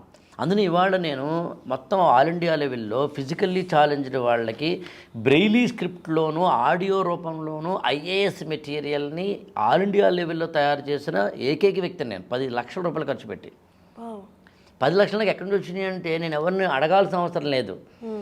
అనవసరమైన ఖర్చుల్ని తగ్గించి అవసరమైన ఖర్చు దగ్గరికి వెళితే నీ కోసం పడే ఆనందం కన్నా జనం కోసం పడే ఆనందం మిన్నాన్ని తెలుసుకోగలిగితే బాగుంటుంది. ఇదేమో ఆదర్శాలను ఏదో మదర్ తెరిసాలు ఫాదర్ తెరిసాలు ఏం కాదండి, మామూలు జీవితం గురించి మాట్లాడుతున్నాను నేను. అంటే మీకు సింపుల్ చెప్పాలి అంటే, వాటర్ బాటిల్ నాకు ఎవరైనా ఇస్తే నేను నోటితో తాగను, లేదా ఇలా ఎత్తిపెట్టి తాగను, గ్లాస్ ఉందని అడుగుతాను నేను. ఎందుకనంటే ఫుల్ బాటిల్ నేను తాగలేను, తాకపోతే సగం సగం తాగి వదిలేస్తాం కదా. అదేదో వాటర్ గ్లాసులో వేసుకుంటే ఇంకొకరు కూడా తాగొచ్చు కదా. సింపుల్ లాజిక్ అండి. చిన్న చిన్న విషయాల్లో సెన్సిటివిటీ ఉంటే చాలండి, ఇంకేం అక్కర్లేదు.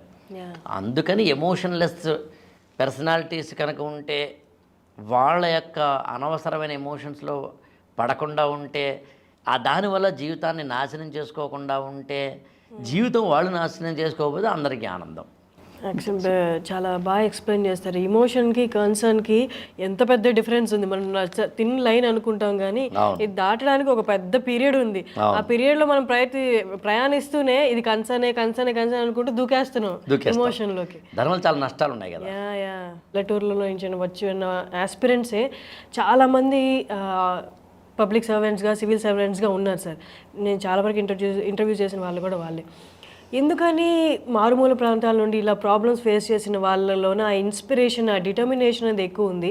వెరాజ్ మెట్రోపాలిటన్ సిటీస్లో ఉన్న వాళ్ళకి కంపారిటివ్లీ కౌంట్ తక్కువ, ఇక్కడి నుంచి వచ్చి సాధించిన వాళ్ళ కౌంట్. అంటే మీ ఒపీనియన్ ఏంటి సార్? ఇక్కడ 2 ఉన్నాయండి. ఒకటి ఆల్రెడీ మెట్రోస్ ఇతరత్ర వాటిలో నుంచి వచ్చిన వాళ్ళని మనం గుర్తించమండి. ఎందుకంటే వాళ్ళు ఆల్రెడీ సేఫ్ జోన్లోను, సెక్యూర్డ్ జోన్లోను, అండ్ ఒక ఐఏఎస్ ఆఫీసర్ కొడుకు మళ్ళీ ఐఏఎస్ అయితే మనం దాన్ని గొప్పగా చూడకూడదని కాదు.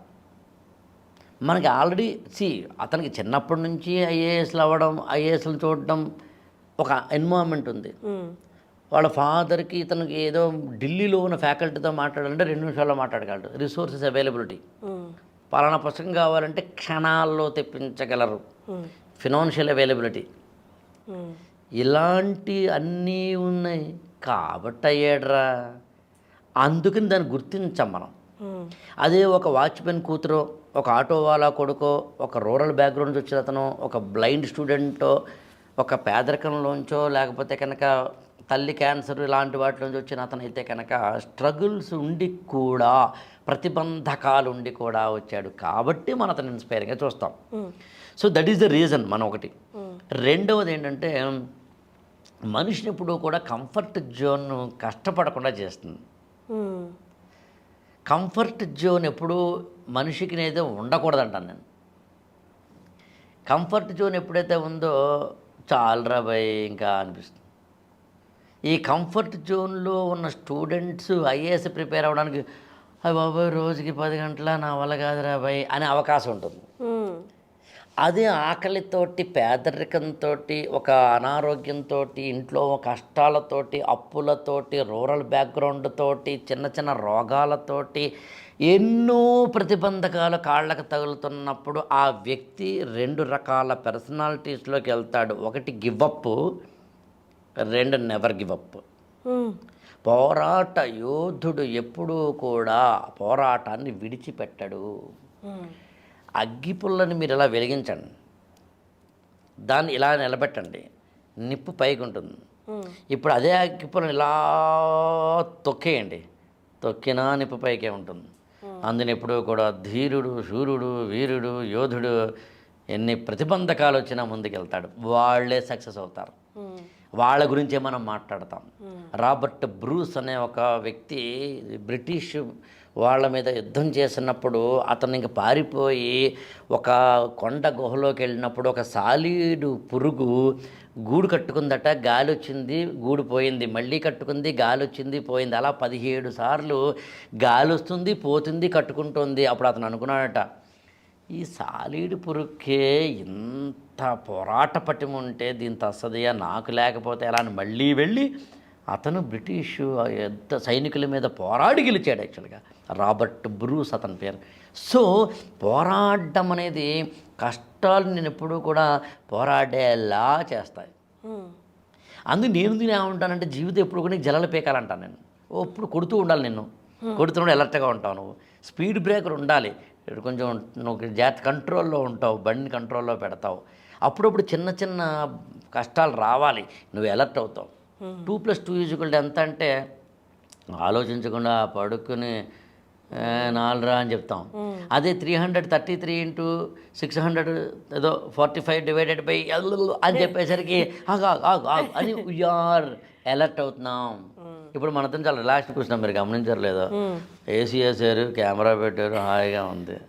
ఇప్పుడు పరిగెత్తమని ఏదైనా పరుగులు పోటీ పెట్టి అవసరమా రేపు ఇప్పుడే కదా టిఫిన్ చేసాం అంటాం. అదే ఈ గదిలోకి పాము పులోస్తే అవసరం ఎప్పుడూ కూడా మనిషిని పరిగెత్తేలా చేస్తుంది. ఏదో necessity is the mother of invention లాగా.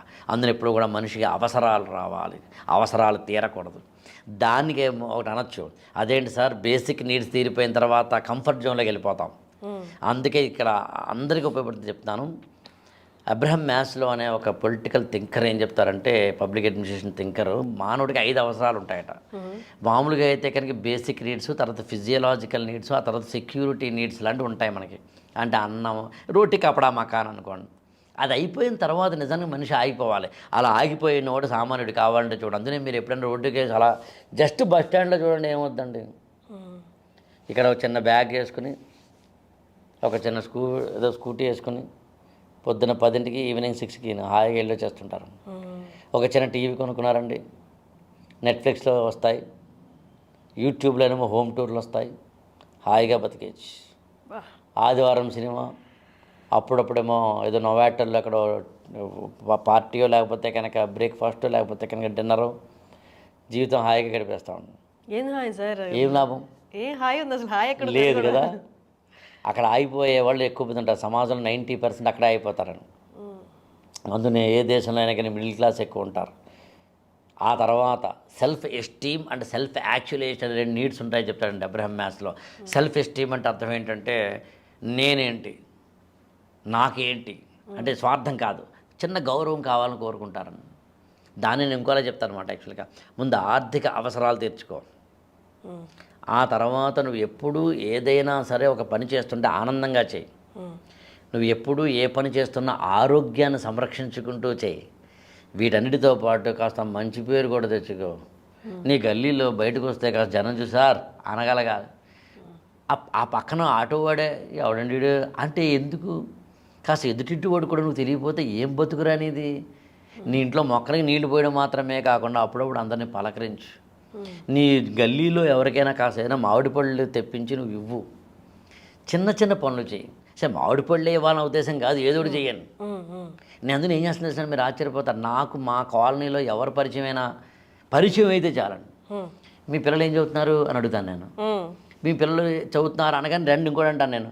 వాళ్ళంటే మరీ పిల్లలైతే కాదు, 8th క్లాసు 9th క్లాసు అంటే టీనేజ్కి వచ్చారంటే ఒకసారి నా దగ్గర తీసుకురండి అంటాను నేను. ఆడ అనుకోవచ్చు, అరే నీ దగ్గర చూస్తే మా ఏంటో ఉపయోగం అనుకోవచ్చు. సరే నేను డెట్టాల్ బాటిల్ లాంటి ఉండరా, డెట్టాల్ బాటిల్ ఇంట్లో కొనుక్కొని పెట్టుకుంటాం, ప్రతిరోజు కట్ అవ్వదు, అందుకని ప్రతిరోజు డెట్టాల్ బాటిల్ వాడడం. కానీ కట్ అయినప్పుడు మాత్రం డెట్టాల్ బాటిల్ దగ్గరికి వెళ్తాం. నేను డోలో 650 లాంటి ఉండరా కొనుక్కొని పెట్టుకుంటాం.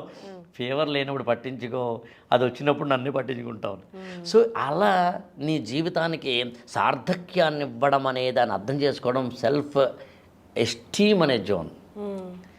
ఆ తర్వాత సెల్ఫ్ యాక్చువలేషన్, హూ యామ్ ఐ, అసలు నేను ఎవరిని, ఈ లోకంలోకి ఎందుకు వచ్చాను. నేను ఇప్పుడు ఆ జోన్లో ఉన్నానండి. నేను ఇప్పుడు ఆ జోన్లో ఉన్నాను. యాక్చువల్గా నేను ఎవరిని ఏమి ఇవ్వాలి అన్నది, ఏం కాంట్రిబ్యూట్ చేయాలి అన్నది. ఎవరికైనా ఎక్కడైనా సరే నేను పెళ్ళికి వెళ్ళినా కూడా మామూలు మాటలు మాట్లాడను, ఒకటే ఏదో ఒక మంచి మాట మాట్లాడి ట్రై చేస్తాను. కారులో ఫ్రెండ్స్ వెళ్తున్నా కూడా నీ లోపాలు 3 చెప్పు అంటాను నేను. వాళ్ళు ఒళ్ళు మండచ్చు. నీ బలహీనతలు 3 చెప్పు, నీ బలాలు 3 చెప్పు అంటాను నేను. అప్పుడు ఏమవుతుంది, నా బలహీనతలు ఏంటో బలాలు ఏంటో చెప్తున్నప్పుడు ఇన్నేళ్లలో ఎప్పుడూ లేని దాని ముందు నా జీవితంలో నన్ను నేను చూసుకోవడం స్టార్ట్ అయింది. నా బలహీనతలు తెలుసుకుంటే చాలబ్బా. మనిషికి తన బలహీనతలు తెలుసుకుంటే చాలు, బలాలు కాదని. అందుకని మీరు కావాలని చూడండి, చాలామంది సెలబ్రిటీలు తమ బలహీనతలు తెలుసుకోకపోవడం వల్ల అంత సెలబ్రిటీ అయి ఉండి కూడా అప్పుడప్పుడు తప్పుడు అదే పాత్రలు వెళ్తూ ఉంటారు. కరెక్ట్. సో అదా సార్, ఏదైనా టూ మచ్ అడ్వైజులు తీసుకున్నా, టూ మచ్ దాని మీద కాన్సన్ట్రేట్ చేసినా, దాని మీద విపరీతమైన భయం క్రియేట్ అయిపోయి ఎక్కడైనా తప్పు దొరికే ఛాన్సెస్ ఉంటాయి కదా సార్. ఇప్పుడు IAS కోచింగ్ తీసుకున్నా, సివిల్స్ కోచింగ్ తీసుకున్నా, ఇప్పుడు మీరు అన్నట్టు మీరు అంటే నార్మల్గా కూడా సివిల్స్ ప్రిపేర్ అయ్యే ప్రతి ఒక్కళ్ళు ఎలా అంటే ఈ ప్రిపరేషన్ పీరియడ్ అంతా నేను ఒక యజ్ఞంలా చేస్తున్నాను, నేను ఎవరు తాకద్దు, నేను ఎవరు ముట్టుకోవద్దు, నా రూమ్ దగ్గరికి రావద్దు, ఈ పీరియడ్స్లో నేను మాట్లాడాలి, తర్వాత మాట్లాడు, ఈ అన్నిట్లో ఎక్కడైనా kind of negative environment create అవుతుంది సార్. టూ మచ్ ఆఫ్ అంటే బయట అవగాహన లేకుండా, too much of preparation pressure, too much of ఇది అంటే యాజ్ 28కి ఇప్పుడు మన ప్రిలిమ్స్ కూడా ఎగ్జామ్ కూడా ఉంది. ఈ పీక్ పీరియడ్ అయితే ఇంకా దారుణంగా ఉంటుంది. వాళ్ళు అసలు బయటికి రాకుండా ఆ ప్రెషర్ తీసేసుకుంటూ ఉంటారు. కనిపించిన ప్రతి వాళ్ళు ఎగ్జామ్ అంటగా 28th అంటాం. ఇది ఒక ఎలా అంటే గన్తో బెదిరించినట్టు ఉంటుంది. మీ కామెంట్స్ అది అంటే నేనేమంటానంటే ప్రెషర్ అవుతున్నాడా ఎన్వైరన్మెంట్ వల్ల కాదన్నది పాయింట్ అండి. సివిల్ సర్వీసెస్ ప్రిపరేషన్ చేస్తున్న వ్యక్తికి 3 కోషంట్లు ఉండాలి. IQ, SQ, CQ. IQ అంటే ఇంటెలిజెన్స్ కోషంట్, మేధోపరమైనది. SQ అంటే సోషల్ కోషంట్, సమాజాన్ని అర్థం చేసుకోగలగడం. CQ అంటే క్రియేటివ్ కోషంట్, ఒక సృజనాత్మకమైన అంటే ఆన్సర్ రైటింగు, లాంగ్వేజ్ స్కిల్స్ ఇట్లాంటివి. వీటిల్లో ఒక స్టూడెంట్ కనుక ఈ సోషల్ కోషంట్లో సమాజాన్ని అర్థం చేసుకోకపోతే గదిలో బంధించేసుకొని తన పని తాను చేసుకుంటూ పోతూ పుస్తకాలు మాత్రమే నా జీవితం అనుకుంటే మాత్రం అతనికి ఖచ్చితంగా సివిల్ సర్వీసెస్ రాదు. రోగాలు మాత్రం వస్తాయి, ప్రెషరు, బీపీ, షుగర్లు మాత్రం వస్తాయి. కానీ రూములో కూర్చోవడం అంటే అర్థం తాను చదువుతూ ప్రెషర్ బిల్డ్ అవ్వకుండా తన రిలాక్సేషన్ టెక్నిక్స్ తను చేసుకుంటూ మార్నింగ్ మొక్కలకి నీళ్లు పోసి ఈవినింగ్ మొక్కల దగ్గర కూర్చుని ఒక మెడిటేషన్ చేసుకొని మధ్యలో గంటకో 2 గంటలకు ఒకసారి రిలాక్సేషన్ లా కొంచెం డీప్ బ్రీత్ లాంటివి తీసుకుంటూ తాను చేస్తున్న పనిని తాను ఎంజాయ్ చేస్తున్నాండి. చేస్తే అది ప్రెషర్ అవ్వదు. అందుని ప్రెషర్ అనేది రూమ్లో కూర్చోవడం వల్ల వస్తుంది అనుకుంటే పొరపాటు. కానీ పుస్తకాలు పురుగైపోయి సమాజాన్ని మర్చిపోయి కుపస్థమండూకమైపోతే మాత్రం ప్రమాదం. అప్పుడు ప్రెషర్ బిల్డ్ అయ్యి అతనికి తెలియని ఒక నిర్వేదం అంటాం, నిస్తేజం అంటాం, అన్ఎనర్జెటిక్ ఇలా అంటారు. అందుకు నేను ఏమంటానంటే, నువ్వు కనుక పుస్తకం ఓపెన్ చేసిన క్షణం నుంచి నీ ఎనర్జీ లెవెల్ లేకపోతే, చదువుతున్న కొద్దీ నీ ఎనర్జీ లెవెల్ పడిపోతుంది అంటే నువ్వు ఆ పనిని ఇష్టపడటం లేదు. You are not enjoying that. నేను చాలా సెల్ఫ్ డ్రైవింగ్ చేస్తాను అన్నమాట. 100 కిలోమీటర్లు నేను ఓన్లీ డ్రైవ్ చేసుకెళ్తాను. నన్ను చాలామంది అడుగుతారు, మీరు వెళ్ళిన వెంటనే కారు పార్కింగ్ చేస్తేనే సెమినార్కి వెళ్తాను, అదే మీరు అలసిపోలేదా అంటే నేను ఏమంటానంటే, నేను ఎంతవరకు చేసిన డ్రైవింగ్ ఎంజాయ్ చేశాను కదా. ఎంజాయ్ చేస్తుంటే నాకు వచ్చింది ఫ్రూట్ ఏంటి, ఆనందం కదా. ఆనందం ఆల్రెడీ ఇక్కడ డిపాజిట్ అయ్యింది కదా. మరి డిపాజిట్ అయిన తర్వాత సెమినార్ ఇవ్వడానికి కూడా మళ్ళీ అది కూడా ఇష్టమైన పనే కదా. మరి నాకు ఎందుకు అలసట వస్తుంది? అలసట నాకు రాదు, ఎందుకంటే ఐఎమ్ ఎంజాయింగ్ మై వర్క్. అందుని ఇక్కడ వాళ్ళు నూతిలో కప్పల్లా ఉంటున్నారా, ప్రెషరైజ్డ్ అవుతున్నారా అన్నది పాయింట్. ప్రెషరైజ్ అయితే మాత్రం రాంగే. దానికి రూమ్లో కూర్చొని చదువుకోవడం వల్ల మాత్రమే వాళ్ళు ప్రెషరైజ్ అవుతారంటే కాదు, బయట తిరుగుతున్నా కూడా అయ్యేవాళ్ళు అవుతారని అట్లా. సార్, ఇన్ని స్పీచెస్ తర్వాత 100 స్పీచెస్ 100 ఇంటర్వ్యూస్ తర్వాత అంటే దీని ప్యారల్గా ఇంకో క్వశ్చన్ కూడా ఉంది ఐఏఎస్ వాళ్ళకి. Sir, are you in a position to take any advice? అట్లాగే civil servants once they achieve అయిపోయిన తర్వాత ఐపీఎస్ కానీ ఐఏఎస్ కానీ ఐఎఫ్ఎస్ కానీ they will be in a position like, okay నేను ఒక పొజిషన్ని ఇంత కష్టపడి అంటే మన కంట్రీలోనే టఫెస్ట్ ఎగ్జామ్ని నేను క్రాక్ చేసి ఈ పొజిషన్కి వచ్చాను అంటే సమ్ పాయింట్ ఆఫ్ టైం వరకు will be not in a mood to receive anything from outside. ఇప్పటిదాకా నేను కష్టపడి అన్ని మాటలు విని అన్ని అడ్వైజులు తీసుకునే కదా క్రాక్ చేశాను. సో మై క్వశ్చన్ ఈజ్, ఇంత జర్నీ తర్వాత మీరు are you in a state to receive an advice? మీకన్నా చిన్న వయసు వాళ్ళు చెప్పిన, లేకపోతే పెద్ద వయసు వాళ్ళు చెప్పిన, at the same time civil aspirants కూడా అది చెప్పండి. నేను ఎవరు సలహా ఇచ్చినా తీసుకుంటానండి. ఆ విషయంలో మాత్రం నాకు అసలు ఇగో లేదు. ఎందుకు తీసుకుంటానంటే నా స్వార్థం అండి. ఓకే. నేను దీని మీద ఒకప్పుడు డిగ్రీ సెకండ్ ఇయర్లో ఒక స్టోరీ రాశాను, చిన్న కథ. ఒకడు పొద్దున్న లేచాడండి, వాడికి ఇక్కడ చిన్న మచ్చ ఉంది, అంటే బొగ్గు అంటుకుంది, నల్లగా ఉంది. దానివల్ల వాడు అందం పోయింది. వాళ్ళ అమ్మ చూసింది కానీ నవ్వింది కానీ చెప్పలేదు, వాళ్ళ నాన్న చూసాడు నవ్వాడు కానీ చెప్పలేదు. వీడికి అర్థం కావట్లేదు, వాళ్ళ అక్క చూసింది నవ్వింది కానీ చెప్పడం లేదు, వాళ్ళ మరదలు కిసుక్కు నవ్వి లోపలికి వెళ్ళిపోయింది. వీడికి అర్థం కాదు. స్కూల్కి వెళ్ళాడు, ఆ స్కూల్లోనేమో టీచర్ కూడా నవ్వాడు కానీ చెప్పడు. అలాంటిది వీడికి అసలు ఒళ్ళు మండి సాయంత్రం ఇంటికి వస్తుంటే, ఏంది ఇది, ఎందుకు అందరూ ఎలా చూస్తున్నారు, అర్థం కావట్లేదు, నాలుగు లోపం ఉందా అని అక్కడ ఉన్న 6 ఏళ్ళు 7 ఏళ్ళు ఉన్న ఒకటి పిలిచాడు. ఇలా పిలిచి, అరే నా ఫేస్ని సరిగ్గా చూడు, ఏదో లోపం ఉందా అంటే, అన్నయ్య ఇక్కడ మచ్చుంది నీకు అని వెళ్ళిపోయాడు. అప్పుడు రిలీజ్ అయ్యాడు ఇతను. అప్పుడు అమ్మ దగ్గరికి వెళ్ళాడు. ఫస్ట్ మరి డే 1 ఆమెతో స్టార్ట్ అయింది కదా, అమ్మ నాకు ఇక్కడ మచ్చుందనే విషయం పొద్దునే నువ్వు చెప్పుంటే ఇంతమంది నన్ను చూసి నవ్వకుండా ఉండేవారు కదా అని. అప్పుడు ఆమె అందట, నువ్వు నేను ఇచ్చే సలహాను స్వీకరించే దశలో లేవురా, ఎప్పుడు సలహా ఇచ్చినా కూడా నన్ను తిడతావు, అమ్మ నీకేం తెలియదంటావు, నాన్న నీకేం తెలియదంటావు, నీ బతుకింతే అంటావు, నీ మంచికి ఇస్తున్న సలహాని నువ్వు తీసుకున్నప్పుడు మేము ఎందుకు ఇస్తాము రా, అందుకు ఇవ్వలేదురా. కాబట్టి సలహాలు ఇస్తుంటే మన కోసమే, కాకపోతే ఆ సలహాని మళ్ళీ ఇక్కడ మనకి ఒక ఫిల్టర్ కమిటీ ఉండాలి. ప్రతి సలహాని తీసేసుకుంటే మళ్ళీ ప్రమాదం. ఆ చట తాజా చేపలు అమ్మబడును అని చెప్పి, ఇచ్చట తాజా చేపలు అమ్మబడును అని చెప్పి ఒక బోర్డు పెట్టి ఒకడు మంచి షాప్ పెట్టాడట. ఎవరు వచ్చి అన్నారట ఏమయ్యా ఇచ్చట తీసేయి ఎలా ఇక్కడే కదా అమ్ముతున్నామని. ఈసారి ఎవడో వచ్చి తాజా చేపలు అమ్ముతాడు, ఎవడైనా కుళ్ళిపోయిన చేపలు అమ్మడు కదా తాజా తీసేనాడట. ఇంకోటి ఎవడో వచ్చి ఏమయ్యా చేపలే కదా అమ్ముతున్నావు, ఇది చేపల బజారు, చేపలు తీసేవి అమ్మబొడిని పెట్టానట. ఇంకోటి ఎవడో వచ్చి ఏమయ్యా ఇది షాపు, మేము కొనడానికి వచ్చాను అమ్మడానికి కూర్చొని అమ్మబొడి నూనె మళ్ళీ ప్రత్యేకంగా చెప్పాలంటే అది కూడా తీసేసాడట. ఆ తర్వాత మళ్ళీ మొదటోడు వచ్చి షాప్ బాగుందయా, ఏసీ బాగుంది, చేపలు బాగున్నాయి కానీ బోర్డు ఉంటే బాగున్నదయా అన్నాడట. నువ్వు వినడం మొదలు పెడితే జనాలు చెప్తారు కాబట్టి ప్రతిదీ వినొద్దు, కానీ ఏది వినాలో తెలుసుకోవడం విచక్షణ, నీ విజ్ఞత. అదే కదా మెచ్యూరిటీ అంటే. మెచ్యూరిటీ అంటే ఏంటి? That is the maturity. So అందుకు నువ్వు వినగలగడము తెలియాలి, విన్నదాన్ని ఎంతవరకు ఆచరించాలో తెలియాలి, నీ మౌలిక వ్యక్తిత్వ నిర్మాణానికి అది ఉపయోగపడాలి. మౌలికమైన నీ వ్యక్తిత్వం మారాల్సి వస్తే మార్చుకోవాలి, మారనిది అయితే కనుక మారాల్సిన అవసరం లేదు. అందుకని సలహాలు స్వీకరించాలి ఇర్రెస్పెక్టివ్ ఆఫ్ దేర్ పొజిషన్.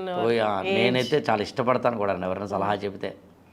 ఇప్పటికీ నేను ఏదైనా సెమినార్కి వెళ్ళాను అనుకోండి, మీరు ఆశ్చర్యపోతారు, ఆర్గనైజర్లని పక్క పిలిచి అడుగుతాను నేను ఏం మాట్లాడాలి అని. అయ్యో మీకు తెలుసు కదండి అంటారు. నాకు తెలిసినయ్యా, నీకంటూ రిక్వైర్మెంట్ ఉంటాయి అని. ఆ ప్రిన్సిపాల్ గారు అయితే కనుక నేను నిన్నే జగిత్యాల వెళ్ళాను, మీరు నమ్మరు, అప్పటికి మేము వెళ్ళాము, ఇంకొక 10 నిమిషాలు స్టేజ్ ఎక్కాలి. ఆర్గనైజర్ లోకల్ అక్కడ సంపత్ అని ఆయన ఎవరైతే లెక్చరర్ ఉన్నారో ఆయనకి నేను అప్పటి నాకు మాట్లాడడం కూడా లేదు, ఎందుకంటే ఆల్రెడీ అక్కడ పెద్దవాళ్ళందరూ గెస్ట్లు అందరూ వచ్చారు. అతని వాట్సాప్ మెసేజ్ పెట్టాను, what are the points which I should cover in this speech అని. అంతకు ముందు మేము మాట్లాడుకున్నాం, 4 రోజుల కింద 1 వీక్ బ్యాక్ మాట్లాడుకున్నాం. నాకు ఎజెండా పంపించారు, ఏమో లాస్ట్ మినిట్లో వాడికి ఇంకోటి ఏదో కొత్త రిక్వైర్మెంట్ వచ్చిందేమో మనకు తెలియదు కదా. నిన్నే వచ్చిన సమస్యకి ఇవాళ ఆకలి సాధ్యత 4 మంచి మాట చెప్పించాం అనుకున్నారేమో. అప్పుడు వెంటనే టక్ అతను మెసేజ్ పెట్టాడు వాట్సాప్లో. అది కూడా మీరు నమ్మరు, నేను ఎవరితో మాట్లాడలేదు, వాట్సాప్ పెట్టేశాను, చెక్ చేసుకో వాట్సాప్ అన్నాను అంతే. మళ్ళీ ఆయన వాట్సాప్ పెట్టాడు అంతే. మరి సలహాలు తీసుకోవాలండి, తప్పదు కూడా. సార్ చాలామంది సివిల్ ఆస్పిరెంట్స్ అది స్టేట్ ఆ పొజిషన్ రావాలి అనుకున్నది ఐదర్ వాళ్ళ లైఫ్ గోల్ లేదా పవర్, లేకపోతే అదొక లైఫ్ సెటిల్మెంట్ అండ్ వాళ్ళ ఊర్లో వాళ్ళకు ఒక గౌరవం, ఆ పొజిషన్ అనేది ఒక గౌరవం. అవునండి సార్. బట్ ఇప్పుడున్న రైట్ నో పొజిషన్స్లో లాస్ట్ టైం నేను రిటైర్డ్ ఆఫీసర్స్ని కూడా ఇంటర్వ్యూ చేసినప్పుడు వాళ్ళు చెప్పింది ఏంటంటే, అప్పుడు మాకున్న పవర్స్ మేము ఎంత ఎక్సర్సైజ్ చేయగలిగామో ఇప్పుడు వాళ్ళకి అంత లిబర్టీ లేదండి. వాళ్ళ ఐఏఎస్ ఆఫీసర్స్ అయినా వాళ్ళ పవర్స్ వాళ్ళు ఎంజాయ్ చేసేంత లిబర్టీ వాళ్ళకి ఇప్పుడు లేదు. అంటే ఇక్కడ మన ఈ క్లాస్ చూడొచ్చు, public representatives, public servants. Right. Public representatives are more powerful than public servants. అంటే పబ్లిక్ రిప్రజెంటేటివ్ మీ ఉద్దేశం పొలిటికల్. సో ఆ కైండ్ ఆఫ్ సిచ్యువేషన్ ఉంది అన్నారు కదా సార్. వాళ్ళు ఫస్ట్ వాళ్ళ మోటివ్ ఏంటి? పవర్ కోసం, లేదా వాళ్ళ గ్రామానికి ఏదో ఒకటి చేసుకోవడం, వాళ్ళ కంట్రీకి ఏదో ఒకటి చేయాలని. బట్ వాళ్ళు ఏం చేయాలన్నా అక్కడ అంత దాటి ఆ పొజిషన్కి వచ్చా కూడా మళ్ళీ ఇంకొకరు ఇన్ఫ్లుయెన్స్ చేస్తున్న పొజిషన్ ఉంది కదా. వాట్ ఈస్ యువర్ కామెంట్ అన్న దీని మీద? యాక్చువల్గానండి ఒకప్పుడు కూడా పవర్ లేదన్న. ఓకే. యాక్చువల్గా ఇక్కడ ఏంటంటే ఎప్పుడూ కూడా అసలు సిస్టమ్ అంతా పొలిటికల్ ఎగ్జిక్యూటివ్ ఏమో ఒక రెజల్యూషన్ పాస్ చేసో, లేదా ఒక జియోని ఇచ్చో, లేకపోతే ఒక పాలసీని ఇచ్చో చేస్తారు. ఒక పెర్మనెంట్ ఎగ్జిక్యూటివ్ సివిల్ సర్వెంట్స్ ఏం చేస్తారంటే దాన్ని అమలుపరుస్తారు. ఏదో న్యూట్రాలిటీ, ఎనానిమిటీ అని 2 ఉంటాయండి పబ్లిక్ అడ్మినిస్ట్రేషన్లో. వీళ్ళు తటస్థంగానూ ఉండాలి, బయటికి రాకూడదని. మామూలుగా అయితే ఐఏఎస్ ఆఫీసర్లు బయటకు వచ్చి వాళ్ళు they should not reveal their personal ఇదంటే according to rules and regulations. So ఆ ప్రాసెస్లో అప్పుడు ఇప్పుడు ఎప్పుడు ఒకటే. తేడా ఎక్కడ కొట్టింది చెప్తాను మీకు. ఒకప్పుడు political bosses are not just politicians అండి, దే వర్ పొలిటికల్ స్టేట్స్మెన్ అండి. అంటే ఒక ప్రతిపక్ష నాయకుడు కనుక వస్తే ఇక్కడ ఏ ఫంక్షన్ అనే దాన్ని బట్టి ముఖ్యమంత్రి గారు లేచి నిలబడ్డము, ఆలింగనం చేసుకోవడం లాంటి సంప్రదాయాలు ఉండేవి. పాలసీ మీద మాత్రమే కాన్ఫ్లిక్ట్ తప్ప పర్సనాలిటీ కాన్ఫ్లిక్ట్లో లేకూడదనే ఒక ఆనక విజ్ఞత ఉండేది. సమాజానికి సేవ చేస్తూ అప్పుడప్పుడు చిన్న చిన్న కరప్షన్స్ లాంటి వాటికి వెళ్ళడం అనేది ఉండేది. ఇవన్నీ ఉండేవి. ఇవాళ ఏమైందంటే మారింది పరిస్థితి. ఇవాళ అన్ని చోట్ల కరప్షన్ ఉంది కదండి. ఇవాళ అన్ని చోట్ల పాలిటిక్స్ ఉన్నాయి కదండి. మామూలుగా మీరు మీ ఫ్రెండ్ ఎవరైనా ఒక అమ్మాయిని వాళ్ళు ఏదో సాఫ్ట్వేర్లోనో లేదా ఒక హాస్పిటల్లోనో పనిచేస్తున్నారు అనుకోండి, క్యాజువల్గా పక్కకి పిలిచి చాయ్ తాగుతూ కాఫీ డేలో కూర్చుని ఒక ఈవినింగ్ పూట ఒక శనివారం సాయంత్రం మంచి కాఫీ ఇచ్చి కాస్త గెల్లండి, ఏమే ఎలా ఉందో మీ ఆఫీస్ అని చెప్పండి, బాగా ఉందని ముందు చెప్తుందండి. ఇంకో సిప్ వేసిన తర్వాత సరే అబ్బాయితో రౌండ్ అంటాం, మీరు సిప్ వేసిన తర్వాత ఏం చెప్తుందండి, మా బాస్ ఇది అసలు ఆ సరళ ఉంది, బాబోయ్ ఎన్ని పాలిటిక్స్ క్రియేట్ చేస్తున్నాం అని. ప్రతి చోట పాలిటిక్స్ ఉన్నాయండి, పాలిటిక్స్ లేనిది అక్కడ. అందుకని మన జీవితంలోకి పాలిటిక్స్ వచ్చేసింది. 2 ఇవాళ సోషల్ మీడియా రెవల్యూషన్ వచ్చింది. 3 ఇవాళ ఇండివిజువలిజం వచ్చిందండి. ఒకప్పుడు ఒక ఊర్లో ఉన్నవాడు రాజకీయ నాయకుడి మీద ఆధారపడాలండి, కలెక్టర్ గారి మీద ఆధారపడాలండి. ఇవాళ డైరెక్ట్ బెనిఫిట్ ట్రాన్స్ఫర్ వచ్చిన తర్వాత ఒక వ్యక్తికి మీరు ఆసరా పింఛన్ అంటారా, లేకపోతే ఇంకొక జీవనహస్తం అంటారా, ఇంకోటి అంటారా, ప్రభుత్వ పథకాల కేంద్రం కానీ రాష్ట్రాలు కానీ, అంటే మామూలుగా వైఎస్ జగన్మోహన్ రెడ్డి గారి మాటలు చెప్పాలంటే బటన్ నొక్కడం. ఒక బటన్ నొక్కితే ప్రజలకు ఎప్పుడైతే వచ్చిందో మధ్యలో మీకు అసలు హైరార్కియల్గా ఎవరిని టచ్ చేయాల్సిన అవసరం లేదు కదా. దాన్ని కొంచెం అనాలజికల్గా చెప్పాలి అంటే ఒకప్పుడు మీరు బయటికి వెళ్ళాలి అంటే మీ అన్నయ్యని అడగాల్సి వచ్చేదండి, అరే నేను సెంట్రల్ యూనివర్సిటీకి వెళ్ళాలరా కాస్త డ్రాప్ చేస్తావా ప్లీజ్ ప్లీజ్ ప్లీజ్ అని. ఇవాళ వాటితో సంబంధం లేకుండా మీరు ఊబర్ను బుక్ చేసుకుంటున్నారు, ర్యాపిడోని బుక్ చేసుకుంటున్నారండి. మరి మారిపోలేదు. ఒకప్పుడు మీరు ఆఫీస్ నుంచి ఇంటికి వెళ్ళాలి అంటే, ఒక అమ్మాయి ఇంటికి వెళ్ళాలి అంటే ఎవరైనా లేడీ కానీ జెంట్స్ కానీ కొలీగ్ని can you please drop there అని అడిగేవారండి. ఇప్పుడు ర్యాపిడో బుక్ చేసుకుంటున్నామండి. సో మానవ సంబంధాలన్నీ అవసరాల మీద ఆధారపడతాయి. అవసరాలు తెగిపోయినప్పుడు సంబంధాలు కూడా తెగిపోతాయి. అందులో మనకి మానవ సంబంధాలు లేవు. మానవ సంబంధాలు అంటే హ్యూమన్ రిలేషన్స్ ఎప్పుడైతే వీక్ అవుతాయో అప్పుడు ఆటోమేటిక్గా ఒక బాండింగ్ అనేది పోతుంది. బాండింగ్ పోయినప్పుడు ఒకరికొక మాట వినడం పోతుంది. ఒకరికొకరి మాట వినడం పోయినప్పుడు పవర్స్ అండ్ వాటి యొక్క ఎగ్జిక్యూషన్స్ పోతాయి. అది కారణం యాక్చువల్గా. అందులో ఇప్పుడు ఎవరైతే రూల్స్ బౌండెడ్గా ఉంటారో వాళ్ళకి మంచి పేరు ఉంటుందండి. మంచి పేరు కూడా అన్నాం, ప్రశాంత్ ఉంటుందండి. అట్లా ఇవాళ ఎవరైతే ఎక్కువ ఎక్స్పెక్ట్ చేస్తారో ఆ దురాశ ఎవరికైతే ఉంటుందో వాళ్ళకి ఇవాళ నిరాశ ఉంటుందండి. దీపం కిందనే నీడ ఉన్నట్టుగా. అందుని ఇవాళ రూల్స్ అండ్ రెగ్యులేషన్స్ మీద పాటించిన వాళ్ళు హాయిగా ఉంటారు. అది సివిల్ సర్వెంట్సే కదా ఎవరైనా. అట్లా అలా కాదు, నాకు పొలిటికల్ బాస్తో చాలా సత్సంబంధాలు కావాలి, ఆయన ఏం చెప్తే చేస్తాను అన్నప్పుడు ఏం చెప్పినా చేయాలి. అప్పుడు ఆయన అపాయింట్మెంట్ని ఎక్కడైనా చేసుకుంటాడు.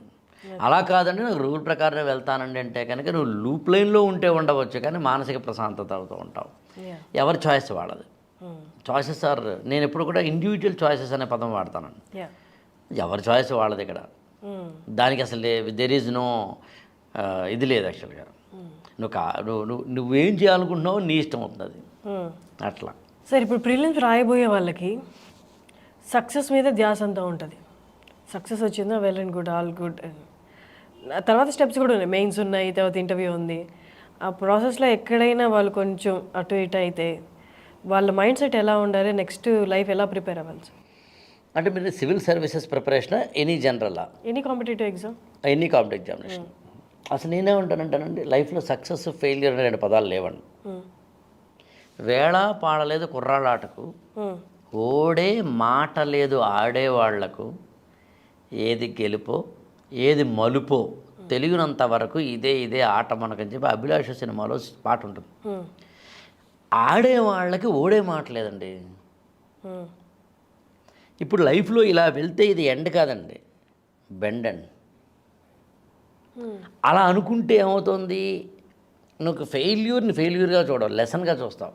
ఓకే, నాకు ఒకప్పుడు ఐఏఎస్ నేను ఫెయిల్ అయ్యాను, నాకు 12 మార్కులు పోయిందని.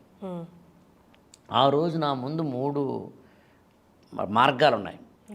ఒకటి, నేను ఐఏఎస్ కాకుండా గ్రూప్ 1 కానీ గ్రూప్ 2 కానీ రాయడం, లేదా 2 నాకు వేరే ఇష్టమైన రంగంలోకి వెళ్ళడం, లేదా 3 నిరాశలో కూరుకుపోయి ఐఏఎస్ వేస్ట్, యూపీఎస్సీ వేస్ట్, అక్కడ ఇదట అదట అని వాడిని తిట్టుకుంటూ కూర్చోవడం. నేను ఈ 3 నేను ఎంచుకున్నది ఏంటంటే నాకు ఇష్టమైన ఇంకొక రంగం ఏంటి అనుకోవడం. అప్పుడు ఏమైనా వచ్చింది క్వశ్చన్ అంటే, అంతకుముందు నువ్వు చదివిన 5 ఏళ్ళు వేస్ట్ అయిపోయినాయి కదా అన్నారని. 5 ఏళ్ళు వేస్ట్ ఎలా అయినాయి? ఆ 5 ఏళ్ల పాటు నేను చదివిన నాలెడ్జ్ని నేను రికగ్నైజ్ చెయ్యనప్పుడు వేస్ట్ అయిపోయినట్లు లెక్క. యా. ఒక తండ్రి వ్యాపారంలో నష్టాలతోటి కూరుకుపోయి ఇంటికి వచ్చేటండి. ఒక అమ్మాయి వాళ్ళ పాప ఒక బాక్స్ ఇచ్చి నాన్న చేతిలో పెట్టిందటండి. ఆ బాక్స్ని ఓపెన్ చేస్తే అది ఖాళీగా ఉందట. ఏంటి ఇది, ఇప్పుడు ఫ్రస్ట్రేషన్ ఉన్నాను నేను, ఖాళీగా ఇచ్చేవేంటి అని. అప్పుడు ఆ అమ్మాయి అందట, అందులో నా ముద్దులు ఉన్నాయి నాన్న, చూడలేదా అందట. సో నువ్వు కనుక గ్రహించలేనప్పుడు దాని విలువ తెలియదు. ఇఫ్ యు ఆర్ రికగ్నైజింగ్, అరే బాబా 5 ఏళ్ళు చదివాను, నాలెడ్జ్ ఉంది కదా నాకు నాలెడ్జ్కి ఐఏఎస్ బోనస్ అవ్వాలి తప్పించి, కానీ ఐఏఎస్ కోసం నాలెడ్జా? ఐఏఎస్ కోసం నాలెడ్జ్ చదివావు అంటే అర్థం ఏంటి, నువ్వు చదివిన చదువులోనే లోపం ఉన్నట్లు లెక్క. ఇంటర్మీడియట్ కొరాడు రేపు ఎగ్జామ్ అంటే ఇవాళ చదివినట్టుగా చదివావు నువ్వు, ఏమవుతుంది నీకు? అప్పుడు ఐఏఎస్ ఎందుకు వస్తుంది? లోపం నీలో ఉంది కదా. అలా కాదు, బాగా చదివాను సార్, బాగా చదివితే ఐఏఎస్ రాకపోతే నీకు జీవితం ఇంకా బాగా బతకచ్చు కదా. ఎలా చూసుకున్నా కంటెంట్ ఉన్నోడికి కటౌట్తో పని లేదండి. కంటెంట్ తెచ్చుకో, అది నేను చెప్పేది. అని చెప్పి ఫెయిల్యూర్ అంటూ ఏం లేదు.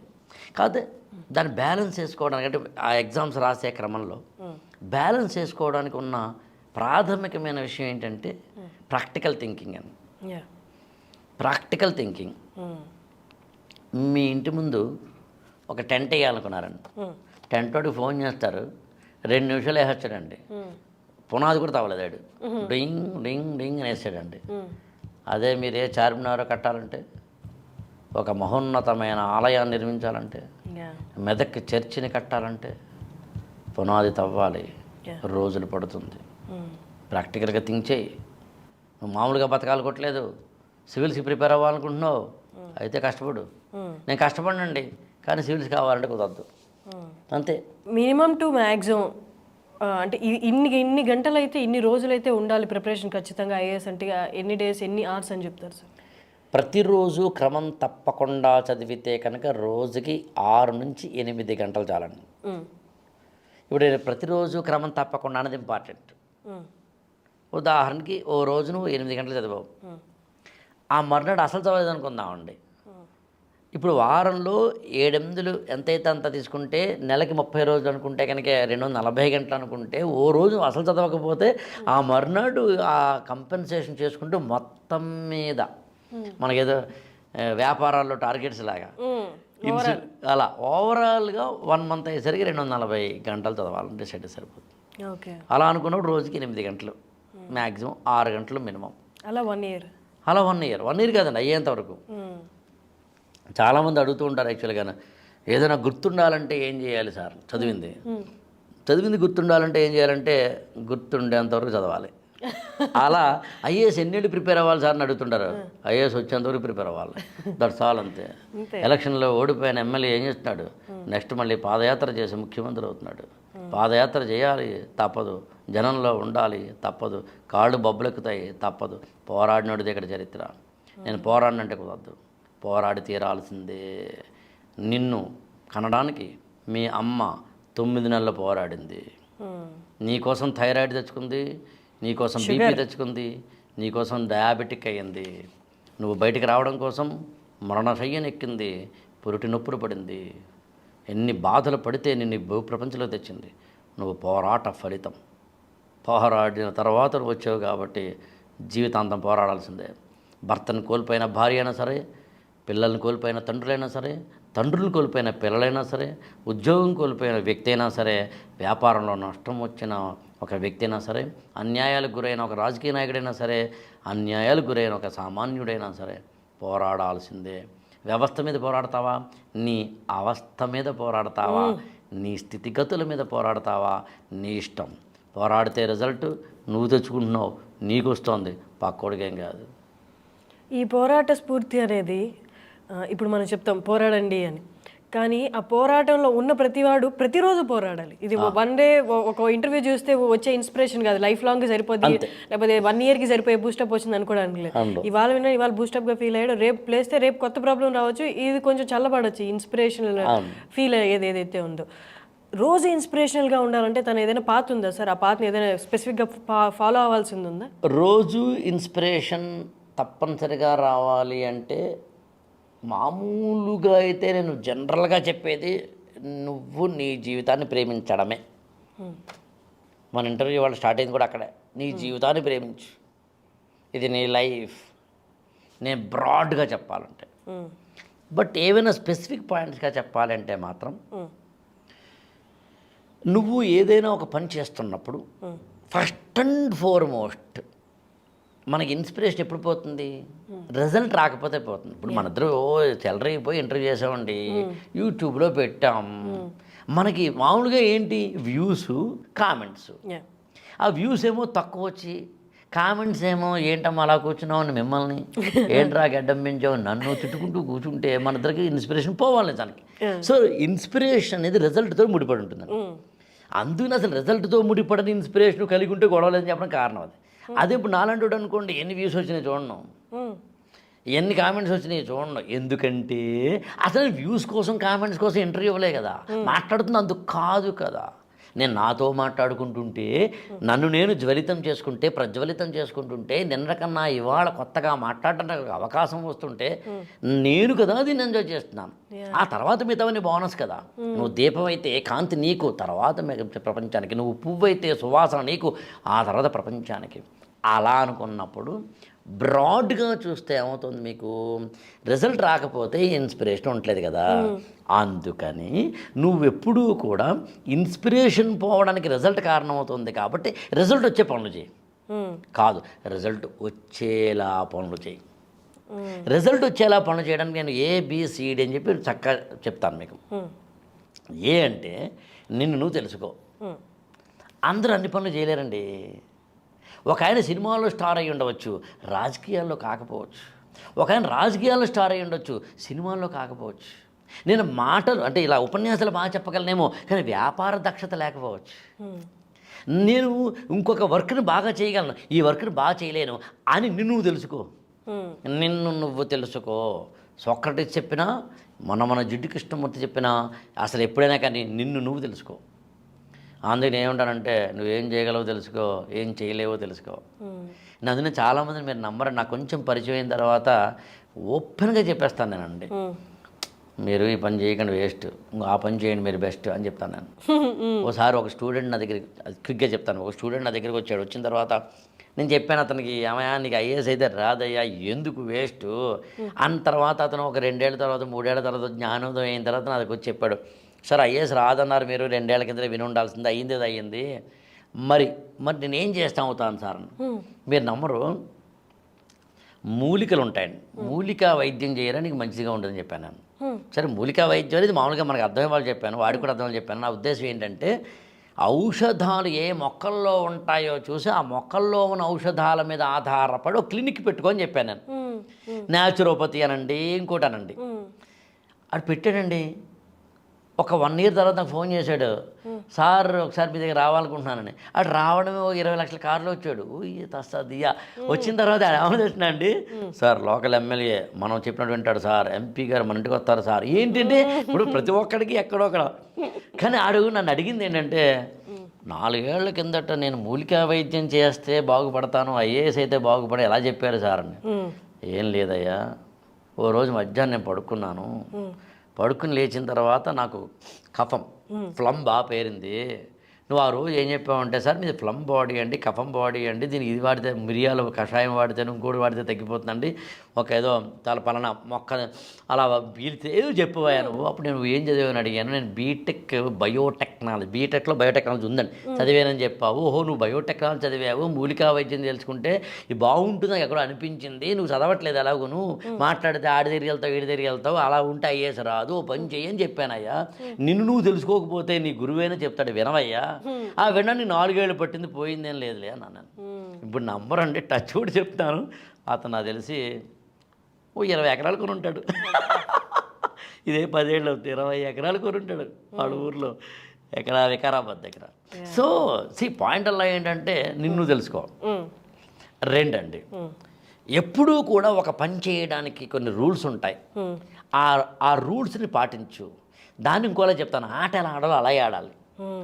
బాక్సింగ్ ఆడాలనుకుంటే, అందులోకి వెళ్ళాలి అనుకుంటే నువ్వు జిమ్కి వెళ్ళాలి, బాక్సింగ్ సంబంధించి చేయాలి, శరీర దృఢత్వం ఉండాలి.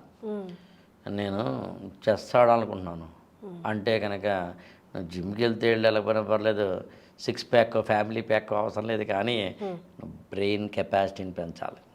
నీ ఆటను బట్టి నీ స్కిల్స్ ఉండాలి. Yeah. నువ్వు ఆటను ఎలా ఆడాలో అలాగే ఆడాలి. ఆట కొన్ని రూల్స్ ఉంటాయి. అది ఇంకా మూడవదండి, వెరీ ఇంపార్టెంట్ ఏంటంటే ఏ వ్యాపారంలో కానీ ఎక్కడ నెగ్గాలో తెలియాలి, ఎక్కడ తగ్గాలో తెలియాలి, ఎక్కడ నొక్కాలో తెలియాలి, ఎక్కడ తొక్కాలో తెలియాలి, ఎక్కడ చెక్కాలో తెలియాలి, ఎక్కడ చెక్కాలో తెలియాలి. ఇన్ని తెలుసుకోవాలి.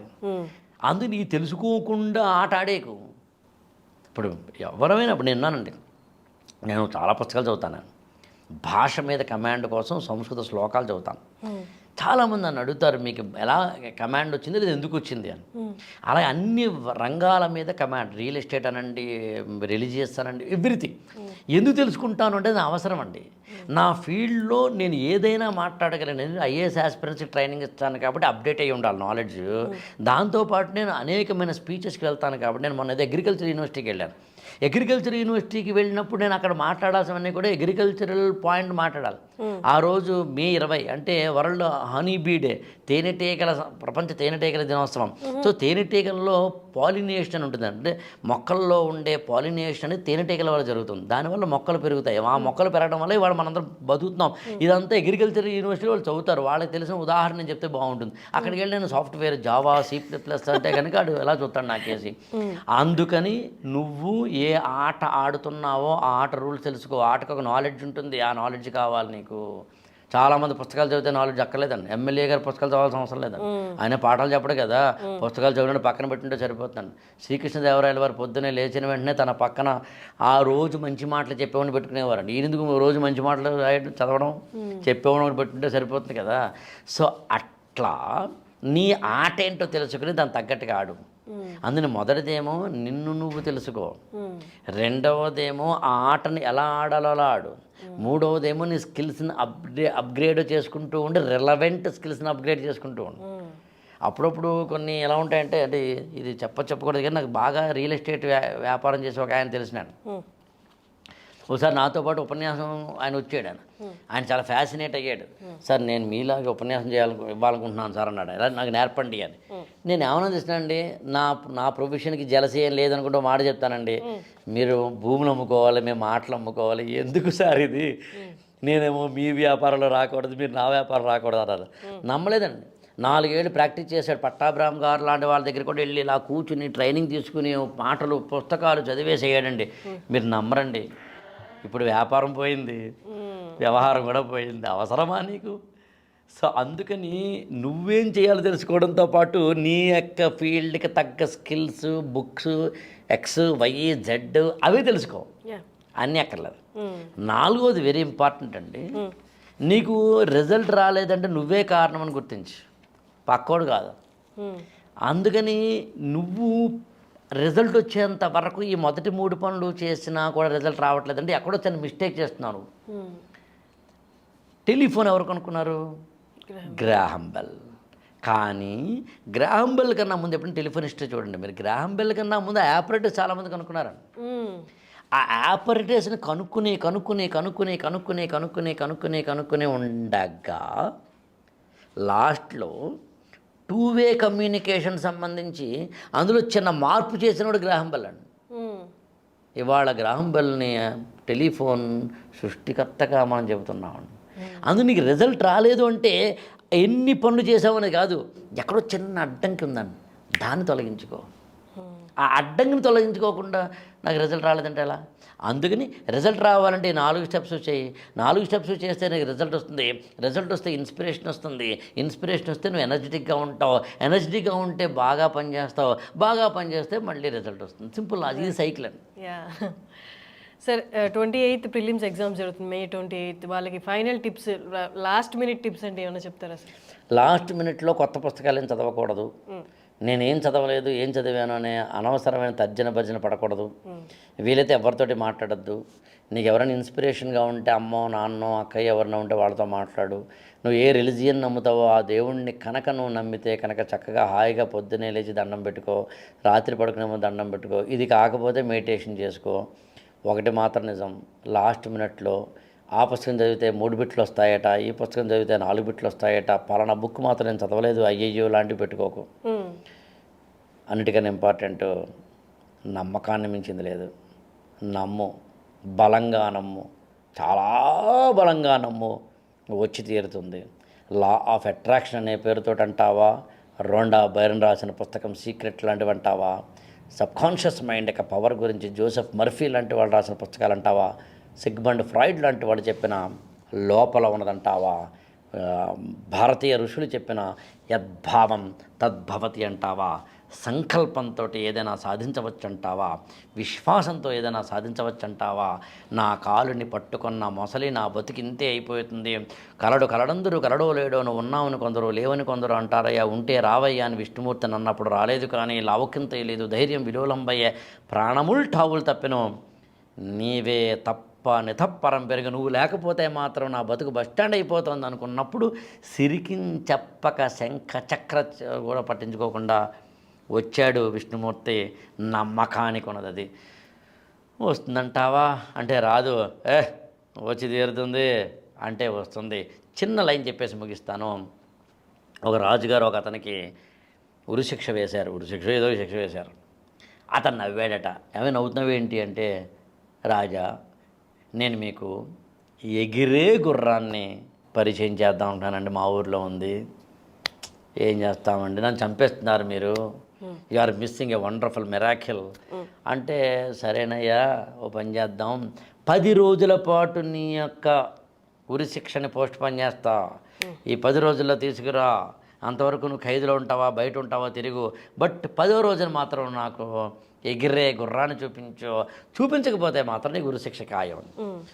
9 రోజులు అయిపోయింది. 9 రోజులు హాయిగా జైల్లో ఉన్నాడు, బయట తిరుగుతున్నాడు, మంచి జీడిపప్పు ఉప్మా తింటున్నాడు, మంచి హాయిగా ఎంజాయ్ చేస్తున్నాడు. తోటి ఖైదీలు అడిగారట, ఏరా 9 డేస్ నుంచి నువ్వు పీకిందేం లేదు, ఎగిరే గుర్రం అన్నావు, అది కూడా చూపించలే, కనిపించట్లేదు నువ్వు, అసలు ఉందా అని. ఎవడు చెప్పాడు రా ఉందని. అదేంట్రా, లేకపోతే రాజుగారికి అబద్ధం చెప్పావు ఎందుకురా, దీనివల్ల లాభం ఏంట్రా అని. ఏముందిరా, ఆయన 10 రోజులు అయితే పోస్ట్ పోన్ చేశాడుగా, ఈ 10 రోజుల్లో ఏదైనా జరగచ్చు. రాజుగారికే మనసు మళ్ళీ మార్చుకుని మనందరినీ విడిచేయచ్చు. పక్కనున్న రాజ్యం వాళ్ళందరూ వీడి మీద దండయాత్ర చేసి మనందరినీ ఖైదీలుగా విడిపించేయచ్చు. రాజుగారి కొడుకే రాజుగారి మీద దండయాత్ర చేసి మనందరినీ విడిపించేయచ్చు. ఏ తుఫాను పిడుగులో మరోటో వచ్చి మొత్తం జైలంతా ఊగిపోయి మనందరినీ బయటకు వెళ్ళిపోమనొచ్చు. ఏ కోవిడో వచ్చి మనందరినీ దూరంగా వెళ్ళిపోమనొచ్చు. ఏది కాకపోతే అలా తిరుగుతూ తిరుగుతూ తిరుగుతూ తిరుగుతూ ఉంటే అక్కడ ఒక గుర్రాన్ని చూపించి, రాజా ఆ గుర్రం ఎగురుతుందంటే ఏమో గుర్రం ఎగరవచ్చు, జీవితంలో ఏదైనా జరగవచ్చు. నువ్వు చదవని బిట్లు కూడా చదివినట్టుగా నీ ముందుకు వచ్చేసి నువ్వు పెడుతున్నదే రైట్ అయిపోవచ్చు. నమ్ము, బలంగా నమ్ము, ధర్మం వైపు నమ్ము, నిజాయితీగా పనిచేయి, ధైర్యంగా ఉండు. నువ్వు కనుక నిప్పైతే తుప్పపట్టవు, నువ్వు నిప్పైతే ఇతరులకు కాంతినిస్తావు, నువ్వు నిప్పైతే ఇతరులు నీ పట్ల తప్పు చేస్తుంటే వాళ్ళని కాల్ చేస్తావు. ముందు నీ నిజాయితీని ప్రశ్నించుకో. చదవకుండా ఎగ్జామ్ రాసేయాలనుకోకు, ఎగ్జామ్ రాసే ముందు అవన్నీ ఆలోచించకు. హాయిగా ఉండు, బ్లాంక్ మైండ్తో ఉండు, ఆటోమేటిక్గా అన్నీ వస్తాయి. ఒకవేళ రాలేదనుకుందాం, ఓ రాజు మంత్రి కలిసి అడవికి వెళ్ళారట. ఒక మంచి పండు దొరికిందట రాజుగారికి. ఆయన పండుకు వస్తుంటే వేలు తెగింది, వేలు కింద పడింది. అప్పుడు మంత్రి గారు ఆ రాజుని చూసి భలే జరిగిందిలేండి అన్నాడట. ఆయనకు ఒళ్ళు మండింది. యారా నా వేలు తెగితే మంచిదంటావని చెప్పి ఒక తన్ను తన్నాడు. ఈ మంత్రి గోతులో పడ్డాడు. అప్పుడు అరే నీ గోతులో పడ్డావు, నీకు మంచిదేంది కదా అయితే ఉండు అని రాజుగారు మఫ్టీలో వెళ్ళిపోయారు. అక్కడ ఎవరో ఒక చిన్న జాతర చేస్తున్నారు. వాడు నరబలి ఇవ్వాలనుకున్నారు. రాజుగారిని తెలియక పట్టుకున్నారు. ఆయన మొత్తం టెస్ట్ చేస్తే ఒక వేలు తెగిపోయింది. వేలు తెగిపోతే మనం పండు ఏదైనా అరటి పండు ఏదైనా కనుక దేవుడికి పెట్టాలి అంటే ఎలాగైతే మనం దాన్ని మంచి పండుని చూస్తామో అలాగే తన వేలు తెగింది కాబట్టి రీడు ఆల్రెడీ సగం బలయ్యాడురా, వదిలేయండిరా అన్నారు. అప్పుడు అర్థమైందట రాజుగారికి వేలు తెగింది కాబట్టి నా తలకే తెగలేదని పరిగెత్తుకుంటూ వచ్చి గోతులో ఉన్న మంత్రిని బయటికి తీసి భుజమి చేసి బిస్లరీ వాటర్ తాగి, ఎరా నాకు వేలు తెగింది, తలకే తెగలేదు, గోతులో పడ్డావు కదా, నీకేం మంచి జరిగిందిరా అని. రాజా, నీకు దిమాగ్ ఖరాబ్ అయినట్టుంది, మెదడు మోకాల్లో ఉన్నట్టుంది. నువ్వు నన్ను గోతులోకి తన్నకుండా ఉండుంటే, ఇద్దరం ఎగేసుకుని వెళ్ళుంటే, వాళ్ళు మనద్దరిని పట్టుకుని ఉంటే, వేలు తెగింది కాబట్టి నిన్ను వదిలేసి ఉండేవారు. అది బాడీ ఫుల్ కండిషన్లో ఉంది కాబట్టి వేసేసి ఉండేవారు. కాబట్టి వేలు తెగడం నీకు మంచిదైంది, గోతులో పడ్డం నాకు మంచిదైంది.